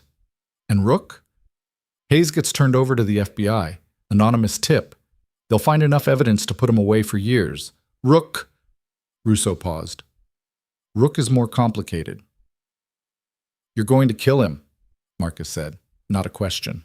I'm going to make sure he can't talk, whatever that takes. Lena wanted to feel horrified, should feel horrified, but all she felt was tired acceptance. This was Russo's world. These were the rules, and moral outrage didn't change them. When does this happen? She asked. Tomorrow night. Gives us time to prep, get everything in place. That's fast. Has to be. Longer we wait, more chance Volkov moves first. Elena pulled up blueprints of the warehouse, started marking entry points, camera locations, blast radius. Marcus watched, absorbing everything. Lena just felt numb. This was really happening. Russo was going to fake his death, disappear, and she'd probably never see him again. The thought hurt more than it should. Evening came. Elena left to coordinate with the team. Marco brought dinner, Chinese food that nobody ate much of. The penthouse felt heavy with anticipation, like the air before a storm. Around 10 p.m., Russo found Lena on the balcony. She'd needed air, space to think. You okay? He asked. No. Fair. He leaned against the railing beside her. Below, the city sprawled. Millions of lives, each one a story, most of them simpler than hers. I keep thinking this is a dream, Lena said, like I'll wake up and it'll be a week ago. I'll be standing outside Marcello's waiting for a delivery ping. None of this will have happened. Would that be better? I don't know, maybe. You'd still be struggling, still be worried about rent, Marcus's medication. All the same problems. Yeah, but they'd be my problems, normal ones. Normal's overrated. You said that before.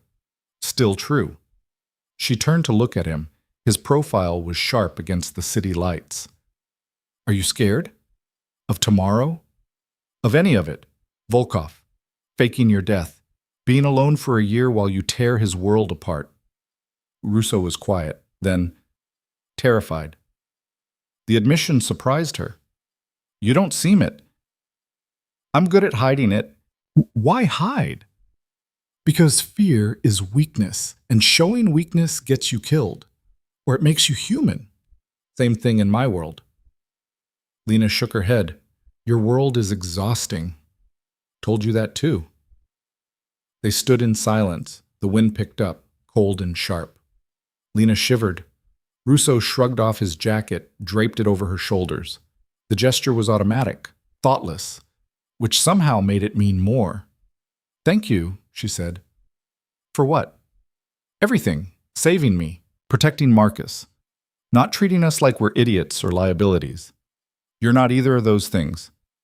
We're definitely liabilities. Maybe, but not idiots.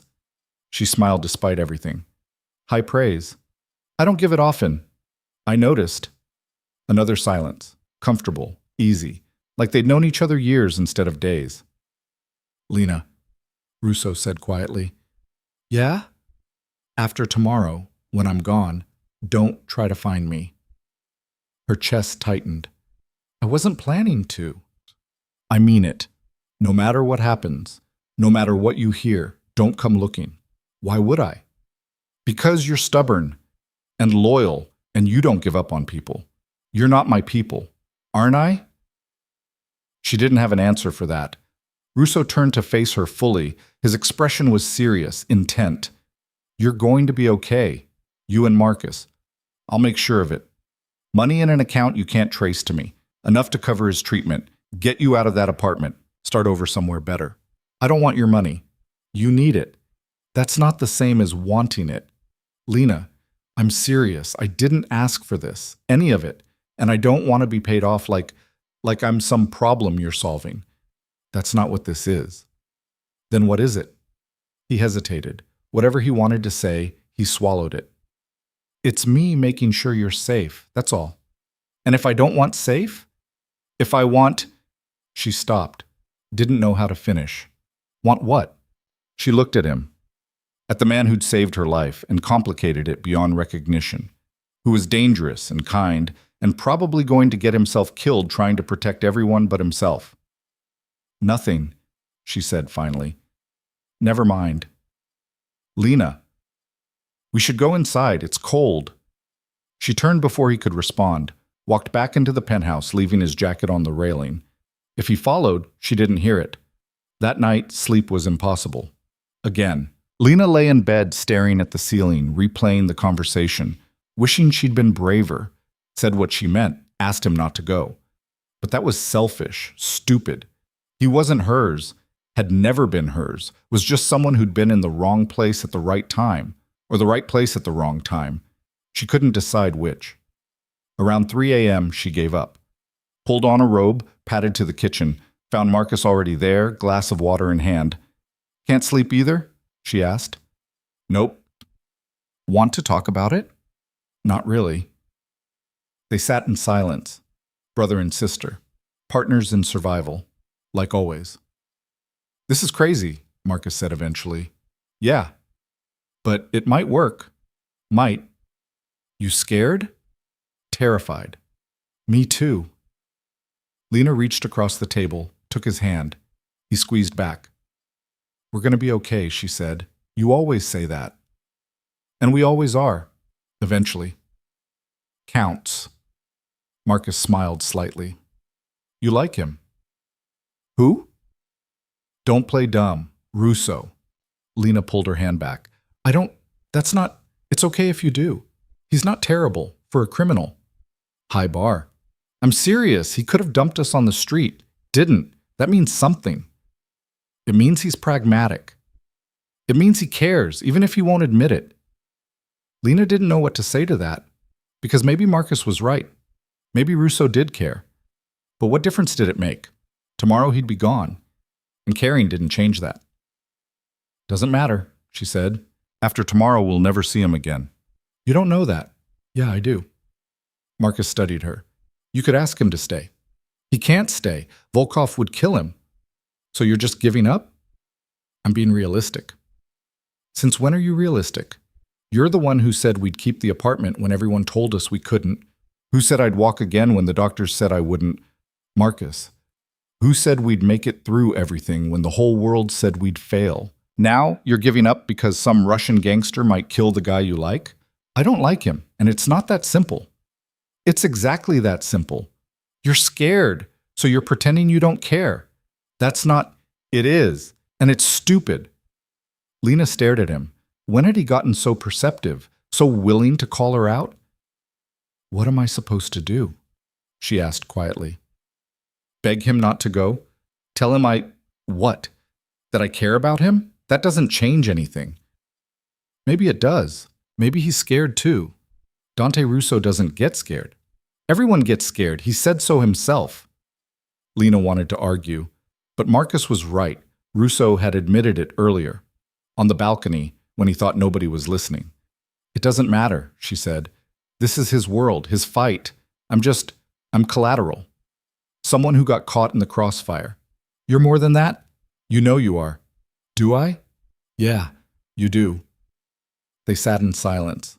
Lena's mind raced. What if Marcus was right?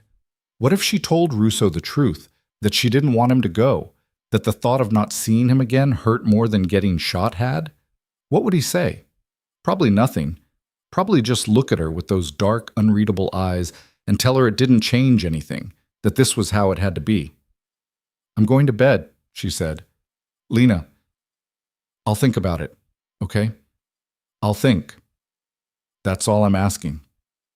She went back to her room, lay down, stared at the ceiling some more. She didn't sleep. Morning came gray and cold, the kind of day that felt like an omen. Lena showered, dressed, went through the motions. Elena arrived early with final preparations.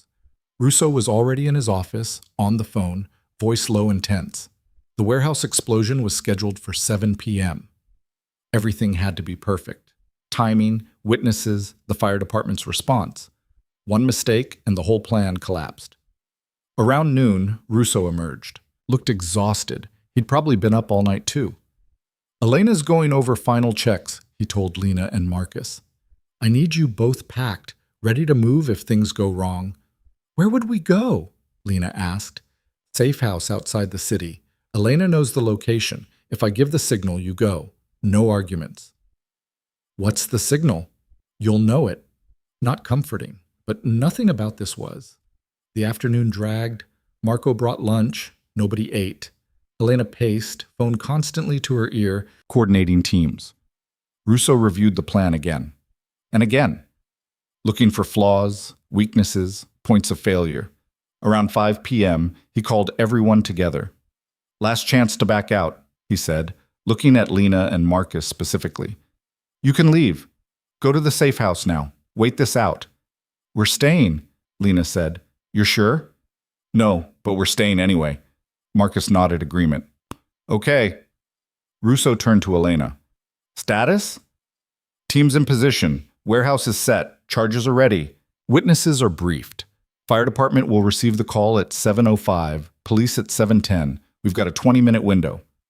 20 minutes to get clear, say, should be enough. Should isn't will. It's what we've got. Russo nodded. Marco, you're with me. Lena, Marcus, you stay here with Elena. Do not leave this building. Understood? Understood, Lena said. I mean it. No matter what happens, no matter what you hear, you stay put. We will. He looked at her, held her gaze, something passing between them, unspoken, heavy. Then he turned and left. Marco followed. The elevator doors closed.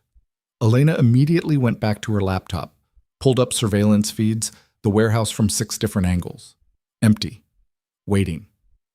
Lena sat on the couch. Marcus wheeled beside her. They watched the screens, 6:30. Russo's car pulled up to the warehouse. He got out, looked calm, controlled, like this was routine. 6:45. He entered the building, disappeared from exterior cameras. 6:50. Interior cameras showed him walking the floor, checking inventory, exactly like he'd said he would. 6:55. Marco stationed himself outside. Visible. A witness. 7 p.m. Nothing. 7:01. Still nothing. Lena's heart hammered. This was it. Any second now. 7:02. Flash of light on the screens, brilliant, white hot. Then the feed cut to static. Explosion, Elena said. Calm, clinical. Right on schedule. Lena couldn't breathe. She stared at the static, at the empty screens where the warehouse used to be. He was in there, in that building, in that explosion. Even knowing it was fake, her body didn't believe it. Panic clawed up her throat. Lena, Elena's voice cut through.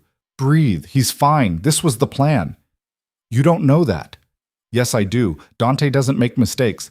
Everyone makes mistakes. Not him, not with this. The minutes crawled. 7:05. Sirens in the distance on the audio feeds. Fire trucks responding, 7:10. Police arrival, 7:15. Elena's phone rang. She answered, listened, hung up. He's clear, she said. Out the back, safe. Relief hit like a wave. Lena sagged against the couch. See? Marcus said quietly. Told you he'd be okay.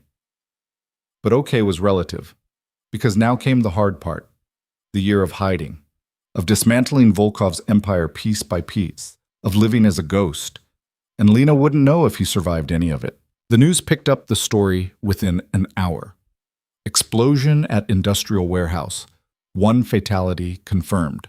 Authorities investigating. No word yet on the victim's identity. By 9 p.m., Russo's name was everywhere. Dante Russo, prominent businessman, killed in suspicious warehouse explosion. Police suspect foul play. Investigation ongoing. Lena watched the coverage with a sick feeling in her stomach. It looked real, felt real. The reporters believed it. The police believed it. Soon, Volkov would believe it too, and then the real work would begin. Elena closed her laptop around 10. That's it. We're done here. What happens now? Lena asked. Now you go home. Resume your life. Forget this happened. Just like that? Just like that. What about the money Russo mentioned? Already deposited. Untraceable account. You'll receive instructions tomorrow. I told him I didn't want it. And he ignored you. Take the money, Lena. Use it. That's what he wanted. Lena wanted to argue. But what was the point? Russo was gone. His wishes carried more weight than her pride. What about you? Marcus asked Elena. I'm Ghost too. Different city, different name. Dante and I will stay in contact, but loosely, carefully. And Hayes? Rook? Hayes is in FBI custody as of an hour ago. Anonymous tip with enough evidence to put him away for 20 years. Rook. Elena's expression went flat. Rook won't be a problem. Lena didn't ask what that meant. Didn't want to know. Marco drove them home around midnight. The streets were quiet. Chicago looked the same as it always had, like the last week hadn't happened, like Lena's life hadn't been torn apart and stitched back together wrong. Their apartment building loomed ahead, familiar, shabby. Home. Marco pulled up to the curb. You need help getting inside? We're fine, Lena said. There's a contact number in your phone. Anything goes wrong, you call it. Okay. I mean it, anything. We will. He waited until they were inside before driving away. Lena and Marcus took the elevator, miraculously working for once, up to the 4th floor. The hallway smelled like old carpet and somebody's burnt dinner. Lena unlocked their door, stepped inside. Everything was exactly as they'd left it. Dishes in the sink, Marcus's gaming setup in the corner, her jacket on the chair. A week ago. A lifetime ago. Marcus wheeled to his room. I'm exhausted. Yeah, me too. You okay? Ask me tomorrow. Fair. He disappeared. Lena stood in the living room feeling untethered, lost, like she'd left something important behind and couldn't remember what. Her phone buzzed. New message. Unknown number. She opened it. You're safe now. Stay that way. D. Her hands shook. She typed back, Are you? The response came immediately. Defined safe, alive, unhurt. For now. That's not comforting. Wasn't meant to be. Lena stared at the screen, wanted to say so many things. Ask when she'd see him again.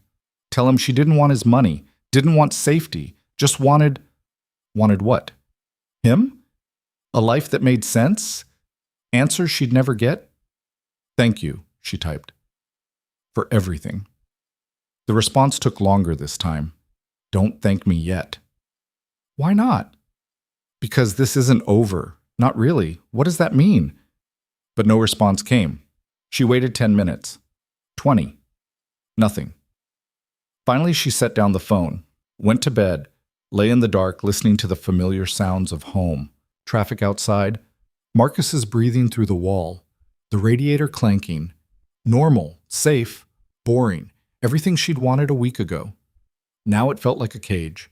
She closed her eyes, tried to sleep, failed. Somewhere out there, Russo was beginning his war, dismantling Volkov piece by piece, risking everything. And she was here, safe, protected, useless. The thought burned. 3 weeks passed like months. Lena went back to delivering food. Same routes, same restaurants, same customers who never tipped enough. Like nothing had changed, except everything had. The money Russo promised appeared in her account exactly when Elena said it would. Enough to cover 6 months of rent, Marcus's medications, and then some. Lena stared at the number for an hour before accepting it. Pride was expensive. Survival won. She moved them to a better apartment. Still not fancy, just cleaner, safer, with an elevator that actually worked. Marcus got a bigger room. She got sleep that didn't come with sirens and shouting through the walls. Normal life. The kind she'd wanted. It felt wrong. Marcus noticed first. He always did. "You're different," he said one morning over breakfast. Cereal, toast, coffee that tasted like actual coffee instead of burnt water. Different how? Distracted, like you're waiting for something. I'm not. You check your phone every 5 minutes. I do not. He gestured at her hand. She was holding her phone. Again. She set it down, embarrassed. Okay, maybe I'm a little distracted. You miss him. I don't. That's not. Lena, it's been 3 weeks. You haven't heard anything, and you're going crazy. He wasn't wrong. The last message from Russo had been that cryptic exchange the first night home. Since then, nothing. Radio silence. She didn't know if he was alive, if the plan was working, if Volkov suspected the truth. The not knowing was eating her alive. I'm fine, she lied. You're really not. What am I supposed to do? I can't contact him. Elena said no communication unless absolutely necessary, so I wait. That's all I can do. Or you could stop waiting and start living. I am living. You're existing. There's a difference. Lena pushed her cereal around the bowl. When did you get so philosophical? Had a lot of time to think. Being stuck in a chair does that. Marcus, I'm serious. You saved me. Got us out of that mess. Made sure we're safe. Now you need to let yourself be safe too. I am safe. Physically, but you're not okay. And pretending doesn't change that. She wanted to argue, but the words wouldn't come. Because he was right. She wasn't okay. Hadn't been since Russo walked into that warehouse and disappeared. Her phone buzzed. She grabbed it reflexively. Just a delivery notification. Not him. Never him. Marcus wheeled closer, put his hand over hers. If you need to reach out, reach out. Screw Elena's rules. I can't. If Volkov's watching, any contact could expose him. Then what? You just suffer in silence? If that's what keeps him alive, yeah. Marcus sighed. You're stubborn. Learn from the best. Dad wasn't stubborn. He was practical. Same thing. Not even close. They finished breakfast in silence. Lena cleaned up. Marcus went to his online classes. She had 3 hours before her first delivery. Time to kill. Time to think. She tried not to think, failed. The news had moved on from Russo's death. 1 week of speculation, organized crime, rival factions, unsolved murder, then nothing. Other stories took over. Life went on. Somewhere Russo was watching those same stories, planning his next move, dismantling Volkov's empire piece by piece. Or he was dead, really dead, and Elena was too loyal or too scared to tell her. Lena shoved that thought away. He'd promised to stay alive, and for reasons she didn't want to examine, she believed him. Her phone rang. Unknown number. Her heart jumped. She answered. Hello? Lena Carter? A woman's voice, professional, clipped. Who's asking? My name is Agent Sarah Chen, FBI. I'd like to speak with you about Detective Raymond Hayes. Lena's stomach dropped. I don't know anything about that. I think you do. You were involved in an incident 3 weeks ago, outside Marcello's restaurant. You were shot. Random violence. Was it? Because Detective Hayes has been very talkative since his arrest. And your name came up. I don't, Miss Carter, I'm not accusing you of anything, but Hayes claims you can corroborate certain details about his connection to organized crime. I'd like to hear your version. Lena's mind raced. What had Hayes said? What did the FBI know? And more importantly, would talking to them expose Russo? I need to think about it, she said. Of course, but sooner is better than later. Hayes is offering testimony in exchange for a reduced sentence. If his information is accurate, we can dismantle significant criminal networks. Your cooperation could help. I'll think about it, Lena repeated. Here's my number. Call me when you're ready. Agent Chen rattled off digits. Lena pretended to write them down. Then the agent hung up. Lena stood frozen in her kitchen, phone clutched in her hand. The FBI. Asking questions, connecting dots. This was bad. She needed to call Elena, needed advice, but the contact number came with strict instructions. Emergencies only. Was this an emergency? Yes. Definitely yes. She dialed. Elena answered on the first ring. What's wrong? FBI just called. Agent Chen, asking about Hayes, about me. Elena swore, softly but viciously. What did you tell her? Nothing. Said I'd think about it. Good. Don't call her back. Don't engage. Well, she said Hayes is talking, giving testimony. He's a rat trying to save himself. Anything he says about you is a lie. But what if they push? What if they subpoena me? Then you get a lawyer, plead the fifth, give them nothing. That makes me look guilty. You're not guilty of anything except surviving. Let me handle this. How? By making sure Hayes' testimony doesn't include you. I've got people who can apply pressure. Make him rethink his cooperation. Lena didn't want to know what that meant. Will it work? It better. Dante went through hell to keep you clear of this. I'm not letting some dirty cop ruin that. Is he okay? Dante, I mean... Silence on the other end, long enough that Lena's chest tightened. Elena? He's alive. That's all I can tell you.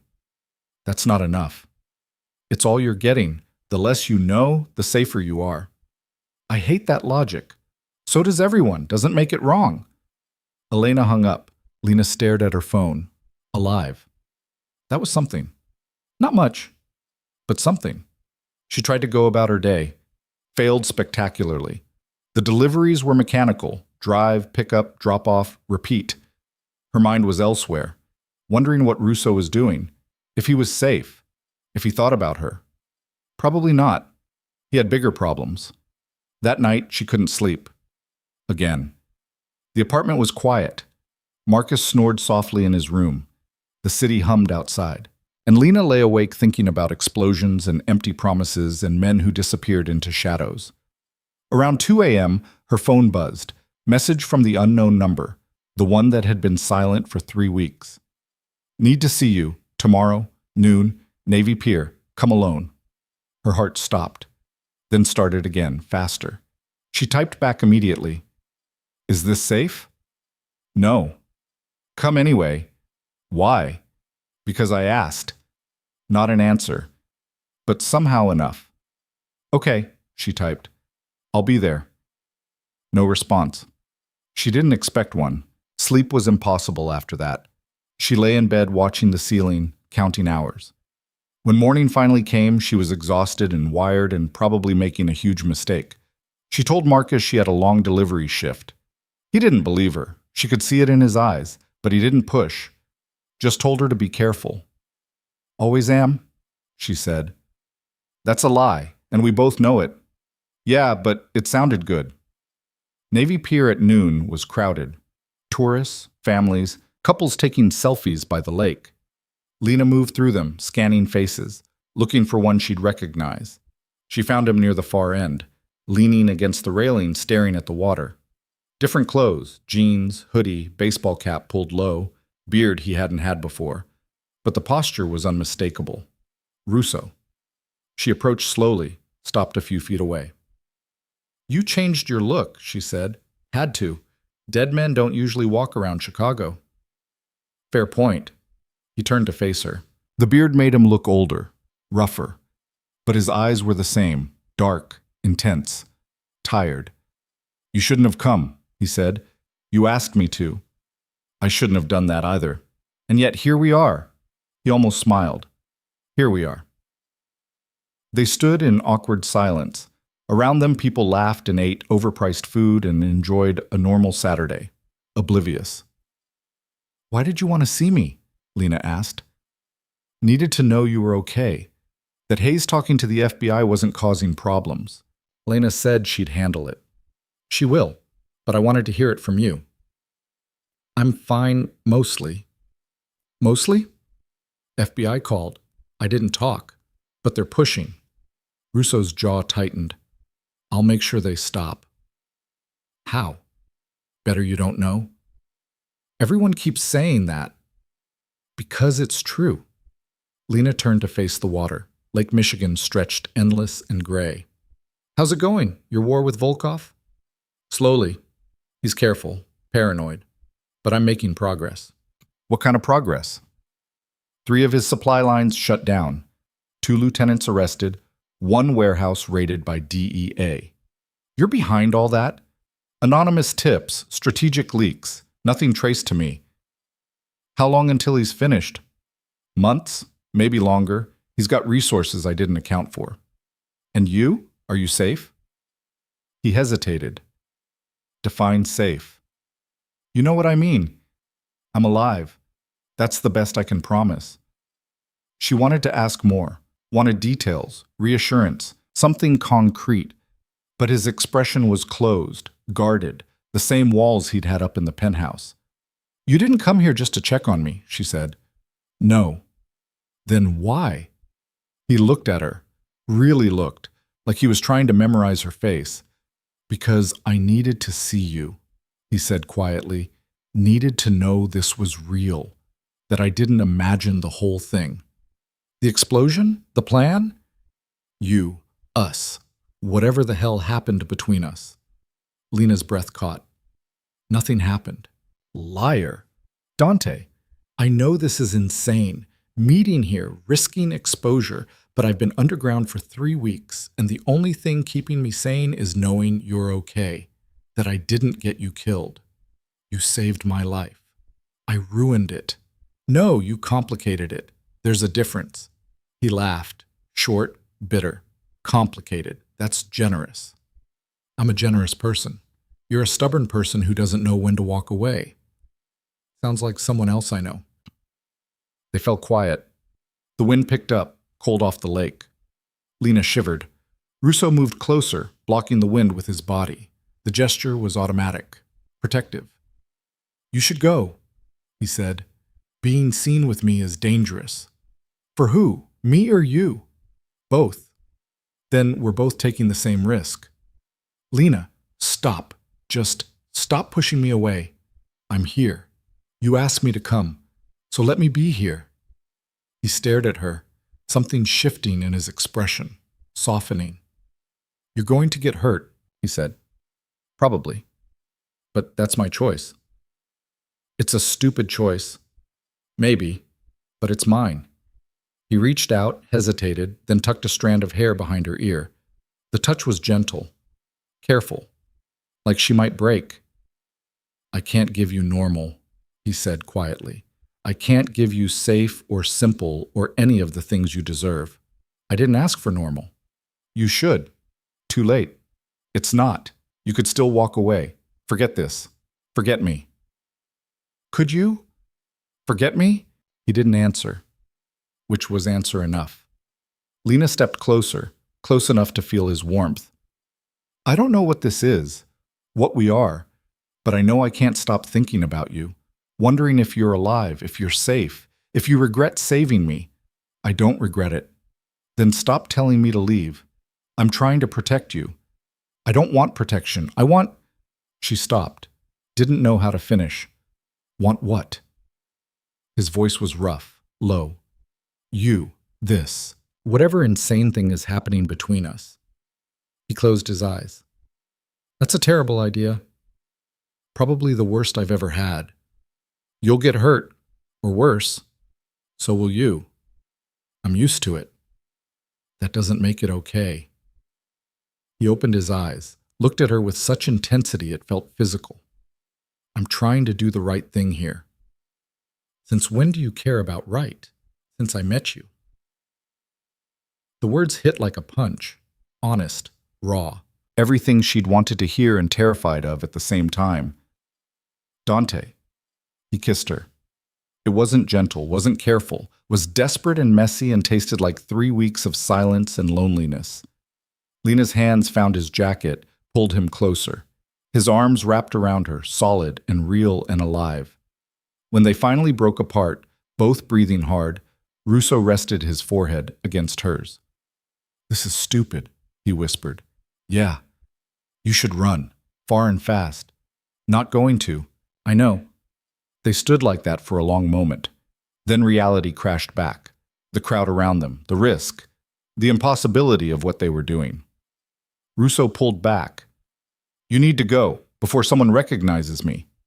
When will I see you again? I don't know. Soon. Maybe. That's not a plan. It's all I've got. Lena wanted to argue, wanted guarantees and schedules and something solid to hold on to. But she'd known from the beginning this wouldn't be simple. Be safe, she said. You too. I mean it. Don't die. Wasn't planning on it. You said that before. Still true. She forced herself to step back, to turn away. Walking away was physically painful. Lena, he called. She stopped, looked back. Thank you, he said, for coming, for not running. Thank me when this is over. Deal. She left him standing by the railing. Didn't look back again. If she did, she wouldn't be able to leave. The train ride home was a blur. Her mind replayed this kiss on loop. His hands in her hair. The desperation in his voice. The impossibility of wanting something she couldn't have. Marcus was in the living room when she got home, took one look at her face and said, You saw him. How did you... You have a look. Happy and terrified at the same time. Lena collapsed on the couch. I'm an idiot. Probably. What happened? He kissed me. And? And I kissed him back. Sounds good so far. Marcus, he's supposed to be dead. He's fighting a war with the Russian mob, and I just complicated everything by caring about him. You already cared about him. You just admitted it. That's not helpful. Wasn't trying to be helpful, just honest. Lena buried her face in her hands. What am I doing? Living, finally. This isn't living. This is chaos. Same thing sometimes. She looked at him through her fingers. When did you get so wise? Always was. You just never listened. But despite everything, she laughed. Fair. Marcus wheeled closer. You like him. He likes you. That's not complicated. Everything about this is complicated. Only if you make it complicated. The feeling part is simple. The feeling part is terrifying. Also simple. She pulled him into a hug. How are you so calm about this? Because you've spent your whole life taking care of me, making sure I'm safe. Maybe it's time you let someone take care of you. He's not taking care of me. He's fighting a war. And you're waiting for him. That's taking care of each other. Lena didn't have a response to that. The next 2 days were quiet. No calls from the FBI, no messages from Russo, just work and worry and trying to pretend everything was normal. Then, on the third day, the news broke. Major bust in organized crime network. Federal agents arrested 15 people connected to Russian mob activities, drugs, weapons, money laundering. The operation had been months in the making, authorities said. A significant blow to Chicago's criminal underworld. Lena watched the coverage with her heart in her throat. Russo's work had to be. Feeding information to law enforcement, dismantling Volkov's empire piece by piece, but the biggest name wasn't mentioned. Alexei Volkov remained free. That night, her phone buzzed. Unknown number. Did you see the news? She typed back, yeah, 15 arrests, but not the one that matters. Soon. He's running scared, making mistakes. How do you know? Because I'm pushing him. Hard. Be careful. Always. That's a lie. Yeah. But it sounded good. She smiled despite her anxiety. He'd stolen her line. When will this be over? Weeks? Maybe less. He's losing resources. Can't protect himself much longer. And then? Then I come back. For real this time. Promise? Yeah. I promise. Lena stared at the message. Wanted to believe it.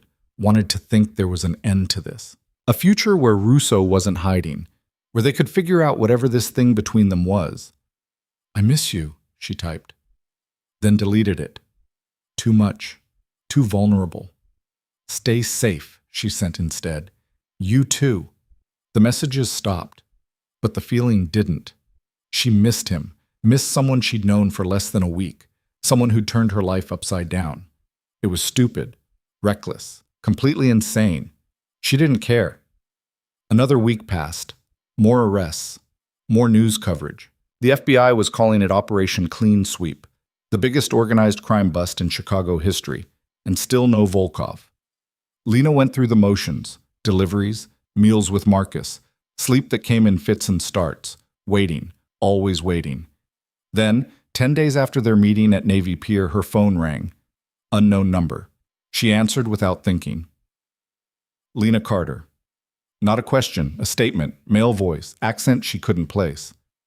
Who is this?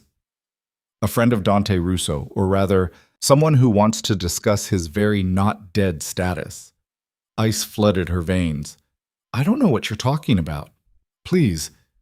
The explosion was clever, the fake death convincing, but I'm not stupid, and neither is my employer. Who's your employer? You know who, and he'd very much like to speak with Russo. Since Russo is currently pretending to be a corpse, you'll have to deliver a message. I don't... Tell him Volkov knows. Tell him the game is over. And tell him if he doesn't surface in 48 hours, people he cares about start dying, starting with you. The line went dead. Lena's hands shook. She dialed Elena's number. No answer. Tried again. Nothing. She called the unknown number Russo had been texting from. Straight to voicemail. Panic clawed up her throat. They knew. Volkov knew Russo was alive. And they were threatening her to draw him out, which meant Russo would come, would walk into whatever trap they'd set, would get himself killed trying to protect her. She had to warn him, had to find a way to reach him before he did something stupid. Her phone buzzed. Text from Russo's number. I know, already on my way.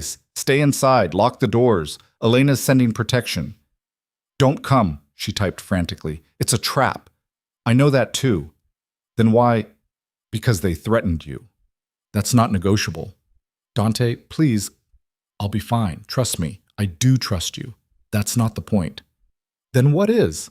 I don't want you to die for me. Long pause. Then, too late. Already decided. She wanted to scream, wanted to reach through the phone and shake him. You're being stupid, probably, but you're worth it. I'm not. Yeah, you are. The messages stopped. Lena sat frozen in her living room, phone clutched in shaking hands. He was coming, walking into danger, for her, and there was nothing she could do to stop him. Marcus wheeled into the room, saw her face. What happened? She told him. Everything. The call. The threat. Russo's response. He's going to get killed, she finished, voice breaking. Maybe? Or maybe he's got a plan. His plans keep almost getting him killed. But they haven't. Not yet. That's not comforting. It's all we've got. A knock at the door. Hard, authoritative. Lena jumped. Miss Carter, Marco sent me. I'm here to keep you safe. She recognized the voice, one of Russo's men from the penthouse. She opened the door. Two large men stood outside, armed, professional. We're not leaving until this is over, the first one said. Boss's orders. Lena nodded. Let them in. They positioned themselves by the windows, the door, creating a perimeter. Marcus looked at her. Now what? Now we wait. And hope he knows what he's doing. He does, he always does. You sound sure. I am. He's not going to let anything happen to you. To us. Lena wanted to believe him, wanted to think Russo was invincible, that this would end with everyone alive and safe. But she'd seen too much, knew too well how quickly things went wrong. All she could do was wait and pray that Russo's luck held one more time, because if it didn't, she'd never forgive herself for being the reason he died. The hours crawled. Lena paced until the guards told her to sit down. She was making them nervous. Marcus tried to distract her with TV, conversation, anything. Nothing worked. Her mind kept circling back to Russo, walking into Volkov's trap, outnumbered, outgunned, doing it anyway because some Russian mobster had threatened her. It was romantic and stupid in equal measure. Around 9 p.m., her phone buzzed. Elena. Are you safe? No preamble, just the question. Yeah, your guys are here. What's happening? Dante's meeting Volkov at the old grain warehouse on the south side. Midnight, neutral ground, supposedly. You believe that? No, which is why we've got teams positioning now. Volkov wants a confrontation. We'll give him one. On our terms. How many people does Volkov have? Too many. But we've got advantages. Better intel. Better positioning. And Dante. That's not comforting. It should be. You've seen what he can do. I've seen him get shot. Barely. And he walked away. He'll walk away from this too. Lena wanted to believe her. What do you need from me? Stay put, stay quiet. Let us handle this. That's all? That's everything. Dante can't focus if he's worried about you. So be safe, be boring. Let him do what he does best. Which is? Survive. Elena hung up. Lena sat on the couch, phone in her lap, staring at nothing. Marcus wheeled over. She's right. He'll be okay. You don't know that. Neither do you. So might as well believe the version that doesn't end badly. When did you become an optimist? When being pessimistic stopped helping. One of the guards cleared his throat. Miss Carter, if it helps, the boss has survived worse than this. Guy's got more lives than a cat. How many lives does a cat have? Lena asked. 9.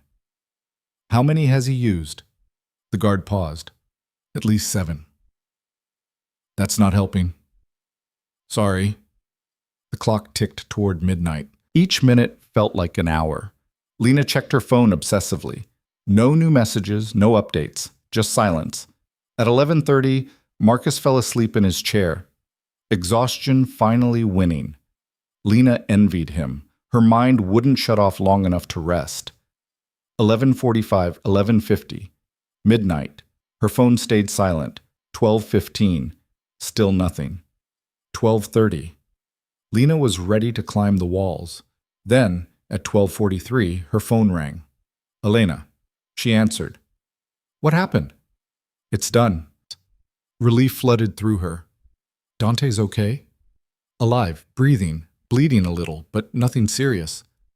What about Volkov? In custody.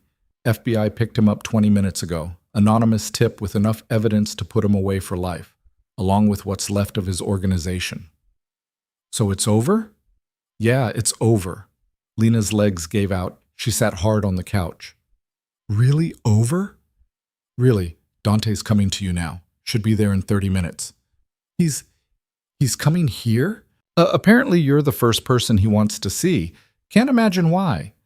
There was amusement in Elena's voice. Lena ignored it. Is he okay? You said he's bleeding. Grazed to the ribs. Medic patched him up. He's fine. Stubborn and refusing to go to a hospital, but fine. That sounds like him. It really does. Elena hung up. Lena sat in the quiet apartment processing. Over. It was actually over. Volkov arrested. Russo alive. The nightmare finished. She didn't know whether to laugh or cry. One of the guards smiled. Told you. More lives than a cat. Yeah, you did. She must have dozed off because the next thing she knew, someone was knocking. Gentle but insistent. The guards moved to answer. She heard low voices. Then Russo stepped into the apartment. He looked terrible. Clothes torn and bloody, bruise forming on his jaw, moving carefully like his ribs hurt, but alive. Whole. Real. Lena crossed the room before she consciously decided to move. Threw her arms around him. He grunted. Pain or surprise, she couldn't tell, but his arms came up, wrapped around her, held tight. You're okay, she whispered into his chest. Told you I would be. You're bleeding. Barely. That's becoming a pattern. I'm consistent. She pulled back enough to look at him. His face was a mess. Dirt and blood and exhaustion, but his eyes were clear, alive. What happened? She asked. Long story. Can I sit? Ribs are killing me. She helped him to the couch. The guards quietly excused themselves to the hallway. Marcus was still asleep in his chair, snoring softly. Russo sat with a wince. Volkov set up at the warehouse like we expected. Had maybe 20 guys. Thought he had the advantage. Did he? For about 5 minutes. Then Elena's teams moved in. FBI was waiting outside. We'd tipped them hours ago. Whole thing was a setup to get Volkov in one place with enough evidence to stick. And it worked? Mostly. He tried to run. I caught him. Russo touched his ribs gingerly. He didn't go quietly. Hence the bleeding. Hence the bleeding. Lena found the first aid kit under the sink, started cleaning the blood from his face. He sat still, watching her. You didn't have to come, she said. Could have sent Elena. I wanted to see you. You saw me 3 days ago. Felt longer. She smiled despite herself. You're impossible. You've mentioned that. She cleaned the worst of the dirt, checked the bandage on his ribs. The medic had done good work, tight, clean, professional. You're lucky, she said. I know. No, I mean really lucky. This could have gone so wrong. But it didn't. This time. He caught her hand, held it. Lena, it's over. Volkov's done. Hayes is locked up. Rook's gone. There's no one left to come after me. Until the next person. There won't be a next person. I'm done with this. All of it. She stared at him. What does that mean? It means I'm out. Selling everything. Liquidating assets. Walking away. From your empire? From the life that got you shot. That put Marcus in danger. That made me fake my own death. His voice was quiet, serious. I've been thinking about this for weeks. Underground, hiding, watching my back every second. And I realized I don't want this anymore. Don't want to live like this. What do you want? He looked at her, really looked. Honestly, something normal, boring, safe. You'd be terrible at boring. Probably. But I'd like to try. Lena sat beside him. What would you do if you're not running a criminal empire? I don't know. Something legal for once, invest legitimately, maybe consult. I've got business skills that translate. He paused. Or maybe I just disappear. Find a small town somewhere. Open a bar. A bar? Why not? I like whiskey. Know how to talk to people. Seems peaceful. She laughed. Dante Russo. Bartender. That's an image. Better than Dante Russo. Corpse. Fair point. They sat in comfortable silence. Outside, Chicago hummed, the same city she'd always known, but different now, changed by everything that had happened. What about you? Russo asked. What do you want? I don't know anymore. A month ago, I wanted rent money and Marcus's medication covered. Now I've got that. And I don't know what comes next. You could do anything. Go back to school. Train for something better than delivery work.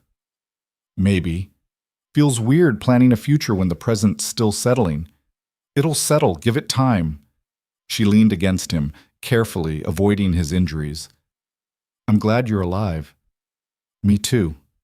I mean it. When Volkov called, when he threatened me, I thought that was it. Thought you'd walk into a trap and I'd never see you again. I told you I'd come back. People say a lot of things. I keep my promises. She tilted her head to look at him. Do you? Try me. She kissed him, gentle this time, slow, not desperate like at Navy Pier, just right. His hand came up, cupped her face. When they broke apart, both smiling, Lena felt something settle in her chest, something that had been restless and anxious for weeks. So what happens now, she asked. Now I figure out how to be a normal person. Probably fail spectacularly, but try anyway. And us? What about us? Is there an us? Russo was quiet for a moment. Do you want there to be? That's not an answer. It's a question, because I want there to be. But I'm a mess, Lena. I've done terrible things, hurt people, built an empire on blood and fear. You deserve better than that. Let me decide what I deserve. Okay, so what do you deserve? Honestly, I don't know, but I know I want to figure it out with you. If you're willing, I'm willing. Might take time, might be complicated. Everything's complicated. Fair. Marcus stirred in his chair, blinked awake, saw Russo on the couch and grinned. You're alive. Apparently. Told Lena you would be. She didn't believe me. I believed you, Lena protested. You stressed-paced for 4 hours. That's not believing. That's concern. There's a difference. Russo laughed, winced, laughed again. Your sister's stubborn. Must tell me about it, Marcus said. Spent my whole life dealing with it. Hey, Lena said. I'm right here. We know, they said in unison. She rolled her eyes. Great, you're bonding. That's just what I needed. But she was smiling. Because this felt right. Marcus joking, Russo alive and bleeding on her couch, the crisis over, the future uncertain but possible. The guards came back inside. FBI's outside. Want to take your statement, boss? Russo sighed. Of course they do. Want us to tell them you're unavailable? No, might as well get it over with. He stood carefully. Lena stood with him. You don't have to do this alone. I'm not. You're here. I meant the FBI. Oh, yeah, probably should handle that solo, less complicated. He kissed her forehead. I'll be back. Probably an hour, then we can talk about what comes next. Okay. He left with the guards. The apartment felt empty without him. Lena sat on the couch. Marcus wheeled over. You love him, he said. That's not… Lena, you do. It's obvious. She wanted to deny it, but the words wouldn't come. Maybe. I don't know. It's too soon. Dad loved Mom after 3 days. Sometimes you just know. That's a fairy tale. Maybe. But it's also true. Lena thought about that. About love and timing and knowing. She'd known Russo less than a month. Most of that he'd been in hiding or presumed dead.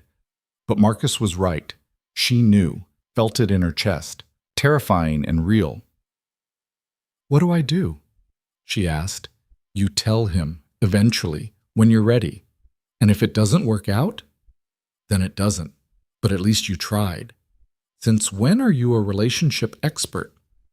Since I started watching you self-sabotage. I don't self-sabotage. You absolutely do, but maybe this time you won't. She pulled him into a hug. When did you get so smart?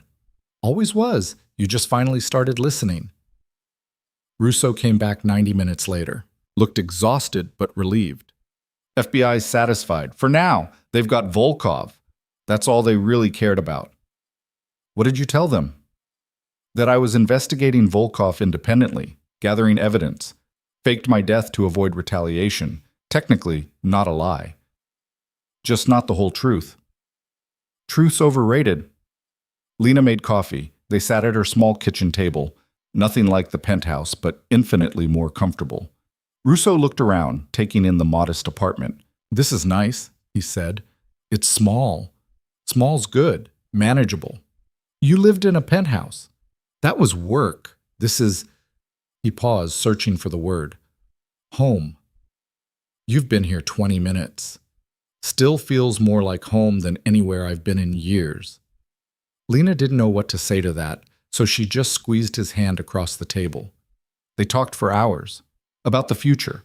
About his plans to liquidate assets. About Marcus's treatment options now that money wasn't an issue. About Lena maybe going back to school. About mundane, normal things that felt revolutionary after weeks of chaos. Around 4 a.m., Marcus finally went to bed.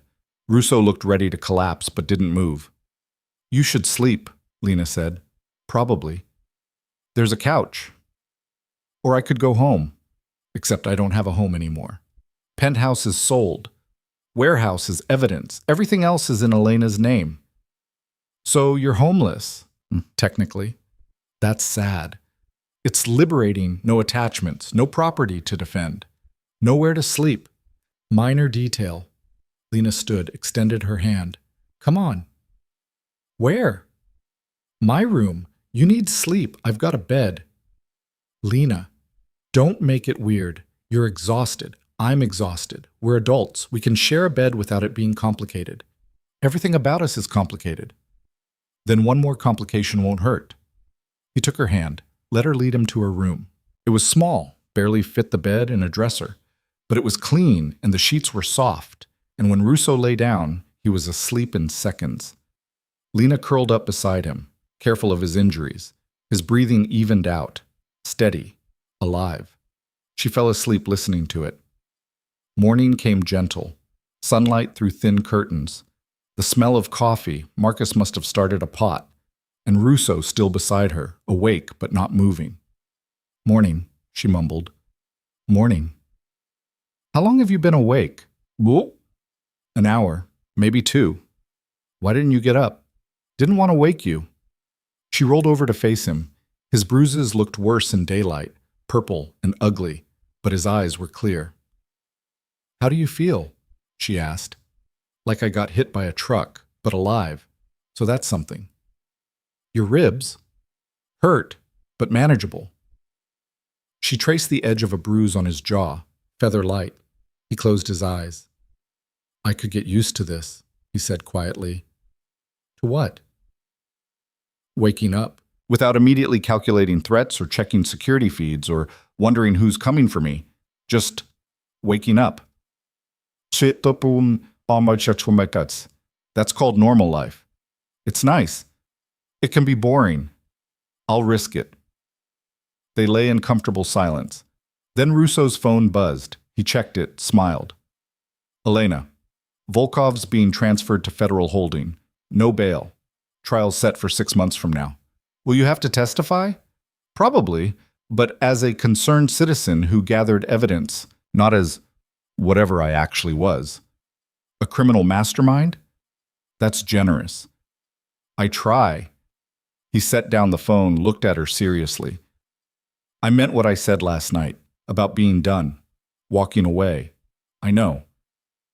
It's not going to be easy. There are people who'll want answers, loose ends to tie up, legal issues to navigate.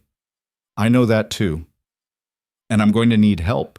Someone who keeps me honest, reminds me why I'm doing this." "Are you asking me for something?" "Maybe. If you're willing." "Willing to what?" "Stick around. See where this goes. Give me a chance to be someone worth your time." Lena's chest tightened. "You're already worth my time. I'm a reformed criminal with trust issues and more baggage than an airport. I'm a delivery driver with a brother who needs constant care and enough of my own issues to fill a book. We're a mess. Yeah, we are. But maybe that's okay." "You think?" "I think perfect is overrated and boring, and we're definitely not boring." He pulled her closer, kissed her forehead. "No, we're definitely not boring." Marcus knocked on the door. "You two want breakfast? Or are you going to stay in there being disgustingly cute?" "We're getting up," Lena called. "That's what I thought." They got up, had breakfast, eggs and toast that Marcus insisted on making. Russo looked out of place in her small kitchen, too large for the space, but he adapted, helped clean up, joked with Marcus, acted almost normal.